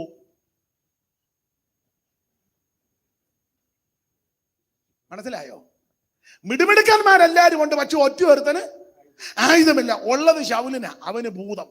പുള്ളിക്ക് ഭൂതം കയറുമ്പോൾ നൊരയും പതയും ചാടും. അന്നേരം ദാവീദ് കിന്നരം എടുത്ത് വായിക്കും. അന്നേരം തിരുമേനിക്ക് ഒരു അല്പം ആശ്വാസം. അതാ ചെല്ല് പറഞ്ഞേ, ഇന്നത്തെ യോഗം കഴിഞ്ഞപ്പോൾ ഒരല്പം ആശ്വാസം. എനിക്ക് ആ ഇടയ്ക്കത്തെ പാട്ട് പാടിയപ്പോൾ ഒരാശ്വാസം. അത് തിരുമേനിയുടെ ആത്മാവാണ്. ഞാൻ അധികം വിവരിക്കുന്നില്ല. ഇത് ഉപവാസ പ്രാർത്ഥന ആയതുകൊണ്ടാണ് ഈ നിലയെ പോയത്. Praise the Lord. യാക്കോബ് പറഞ്ഞത്, എതിർത്ത് നിൽക്ക്, അവൻ നിന്നെ വിട്ട് ഓടിപ്പോകും. ഇത് അവൻ എതിർത്ത് വന്നപ്പോ ഇവര് പുറകോട്ട് ഓടി. ഓടാൻ കാരണം പേടിച്ചിട്ടല്ല, ഒറ്റയൊരുത്തൻ്റെ ആയുധമില്ല. ഉള്ളതാർ എത്ര പേർക്കില്ല? 40,000 എണ്ണത്തിന് ആയുധമില്ല. ഉള്ളതാർക്കാ? ശൗലിനും മകൻ യോനാഥാനും. ആ ഉള്ളവനോ ശൗലിന് ഭൂതം. എന്നാ അവന് ഭൂതമാ, അവന്റെ കയ്യിൽ ആയുധം ഉണ്ടല്ലോ. അങ്ങേർക്ക് ഭൂതമാ, കയ്യിൽ ആയുധം ഉണ്ടെന്നാ ആയുധം എങ്കിൽ വാങ്ങാന്ന് വെച്ചാൽ അതും കുഴപ്പടിയാ. എന്താ ശൗലിന്റെ ആയുധത്തിന് കുഴപ്പം? ദാവീദ് പാടിയല്ലോ ശൗമേലിന്റെ 2-ാം പുസ്തകം 1-ാം അധ്യായത്തിന്റെ 16 മുതൽ. ശൗൽ മരിച്ചപ്പോൾ ദാവീദ് ഒരു വിലാപകാവ്യം പാടിയപ്പോൾ ആയുധത്തിന്റെ കുഴപ്പടി അവിടെ രേഖപ്പെടുത്തി. വായിച്ചേ, ശാമുവേലിന്റെ 2-ാം പുസ്തകം 1-ാം അധ്യായത്തിന്റെ 16 മുതൽ താഴോട്ടുള്ള വാക്യം. ദാവീദ് അവനോട് 17 വായിച്ചു. അനന്തരം ദാവീദ് ശൗലിനെയും അവന്റെ മകനായ യോനാഥാനെയും അവന്റെ മകൻ യോനാഥാനെയും കുറിച്ച് വിലാപകാവ്യം ചൊല്ലി. അവൻ യഹൂദ മക്കളെ ധനുർഗീതം അഭ്യസിപ്പിക്കുമ്പോൾ കൽപ്പിച്ചത് ശൂരന്മാരുടെ പുസ്തകത്തിൽ എഴുതിയിരിക്കുന്നുവല്ലോ. അടുത്തത് ഇസ്രായേലേ നിന്റെ വിലാപകാവ്യമാ. ഇസ്രായേലേ നിന്റെ പ്രതാപമായവൻ നിന്റെ ഗിരികളിൽ നികിതന്മാരായി പട്ടുപോയതെങ്ങനെ ഗത്തിൽ പ്രസിദ്ധപ്പെടുത്തി. അസ്കലോം വീഥികളിൽ ഘോഷിക്കരുത്, ഫെലിസ്ത്യ പുത്രിമാർ സന്തോഷിക്കരുത്, ഫെലിസ്ത്യ പുത്രിമാർ സന്തോഷിക്കരുത്, അഗ്രചർമ്മികളുടെ കന്യകമാർ ഉല്ലസിക്കുകയും അരുത്. ഗിൽബോവ പർവ്വതങ്ങളെ, നിങ്ങളുടെ മേൽ മഞ്ഞോ മഴയോ വഴിപാട് ദിനങ്ങളോ ഉണ്ടാകാതിരിക്കട്ടെ, അവിടെയല്ലോ വീരന്മാരുടെ പരിച എറിഞ്ഞു കളഞ്ഞത്. അടുത്ത വാക്യം, ശൗലിന്റെ തൈലാഭിഷേകത്തിന്, നന്നായിട്ട് വായിക്കേ. ശൗലിന്റെ ശൗലിന്റെ തൈലാഭിഷേകം ഇല്ലാത്ത പേടിക്കൊന്നും വേണ്ട. ഇത്രയും വായിച്ചു തന്നല്ലോ, വളരെ അഭിനന്ദിക്കുന്നു, ദൈവം അനുഗ്രഹിക്കട്ടെ. ഒന്നുകൂടെ വായിച്ചു. ശൗലിന്റെ തൈലാഭിഷേകം ഇല്ലാത്ത വരിക. ശൗല് മരിച്ചപ്പോ ദാവീദ് വിലാപകാവ്യം പാടുക.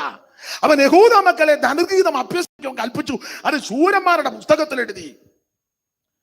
ഇസ്രായേലിന്റെ പ്രതാപമായവൻ നിന്റെ ഗിരികളിൽ നിഹതന്മാരായി. അയ്യോ, അതൊക്കെ നടുങ്ങുക. ആ വാക്യം വായിക്കുമോ? ഇസ്രായേൽ നിന്റെ പ്രതാപമായവൻ നിന്റെ ഗിരികളിൽ. അയ്യോ, പേടിയാ എന്ന് പറഞ്ഞാൽ ഇസ്രായേലിലെ പുരുഷന്മാരെ ഇറക്കി നിർത്തിയാൽ തോൾപ്പക്കമുള്ളവൻ തേണ്ട കിടക്കുന്നു. ബെന്യാമീൻ ഗോത്രക്കാരൻ തേണ്ട കിടക്കുന്നു. ധനാഢ്യനായ കീശിന്റെ മകൻ തേണ്ട കിടക്കുന്നു. നടുങ്ങുക. അതുകൊണ്ടാ ദാവീദ് സങ്കീർത്തനത്തിൽ പാടി, നീ ദേശത്തെ നടുക്കി ഭിന്നിപ്പിച്ചെന്ന്. ശൗലിന്റെ മരണം കഴിഞ്ഞപ്പോ ദേശം കിടുകിട നടുങ്ങി. ശൗലിന്റെ മരണം എങ്ങനെയാന്നൊക്കെ വിസ്തരിക്കേണ്ടത്, അതിന് ഇന്ന് മുതിരുന്നില്ല. നാളെ പകല് ദൈവം അനുവദിക്കുന്നെങ്കിൽ പറയാന്ന് ചിന്തിക്കുന്നു. സ്തോത്രം. എനിക്ക് നിങ്ങൾ പലരും വചനം ആസ്വദിക്കുന്നത് കൊണ്ടാണ് ഞാൻ ഇച്ചിരി സമയം കൂടെ എടുത്തത്. അല്ലെ ഞാൻ സൂക്ഷം 9 തന്നെ നിർത്തിയാനും. നിങ്ങളിങ്ങനെ മിണ്ടാതിരിക്കുന്നെങ്കിൽ നിങ്ങൾ ഗ്രഹിക്കുന്നുണ്ടെന്ന് എനിക്കറിയാം. സ്തോത്രം, അതെനിക്ക് മനസ്സിലാകുന്നുണ്ട്. അതുകൊണ്ടാണ് ഇച്ചിരി എടുത്തത്. ദൈവത്തിന് മഹത്വം. അവൻ വചനത്തിന് ശക്തിയുള്ളതാ. ഇത് അതിവേഗത്തിൽ ഓടുന്നതാ. ഇത് ക്രിയ ചെയ്യുന്ന വചനമാ. ഇത് സൗഖ്യം തരുന്ന വചനമാ. നിനക്ക് രൂപാന്തരം വരുത്തുന്ന വചനമാ. നിന്നെ ശക്തീകരിക്കുന്ന വചനമാ. ഇത് ഗുണീകരിക്കുന്ന വചനമാ. ഇളംപുല്ല് പെയ്യുന്ന മഞ്ഞ് പോല, ഇത് മാരി പോല, ഇത് അണ്ണാക്കിന് മധുരമാ. അല്പബുദ്ധിയെ ജ്ഞാനിയാക്കുന്നതാ, ഉലയിലേക്ക് ശുദ്ധി ചെയ്യുന്നതാ. ഇന്ന് രാത്രി നിനക്ക് സൗഖ്യം തരുന്ന ദൈവത്തിന്റെ വചനമാ. നിന്റെ രോഗാത്മാവിനെ, നിന്റെ സകല കെടുതികളെ അടിച്ചു മാറ്റുന്ന ദൈവവചനം.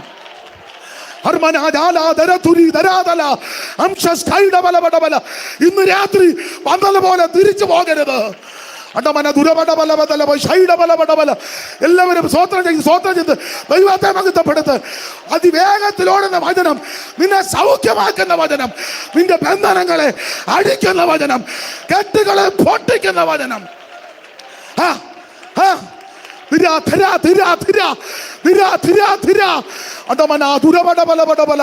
അമ്പൽക്കട്ടി വാദിക്കടയ ഊടക്കമ്പല വെള്ളക്കട്ടി ഊടച്ചാര ധീരപ്പെട്ട ഉടതുരാതരാതല.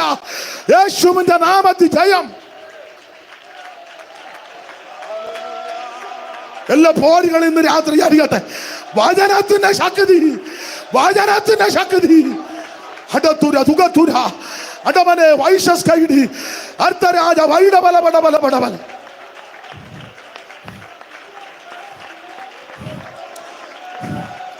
ദൈവത്തിന് മഹത്വം, ദൈവത്തിന് മഹത്വം, ദൈവത്തിന് മഹത്വം, ദൈവത്തിന് മഹത്വം, ദൈവത്തിന് മഹത്വം, ദൈവത്തിന് മഹത്വം, ദൈവത്തിന് മഹത്വം, ദൈവത്തിന് മഹത്വം, ദൈവത്തിന് മഹത്വം, ദൈവത്തിന് മഹത്വം, ദൈവത്തിന് മഹത്വം, ദൈവത്തിന് മഹത്വം, ദൈവത്തിന് മഹത്വം.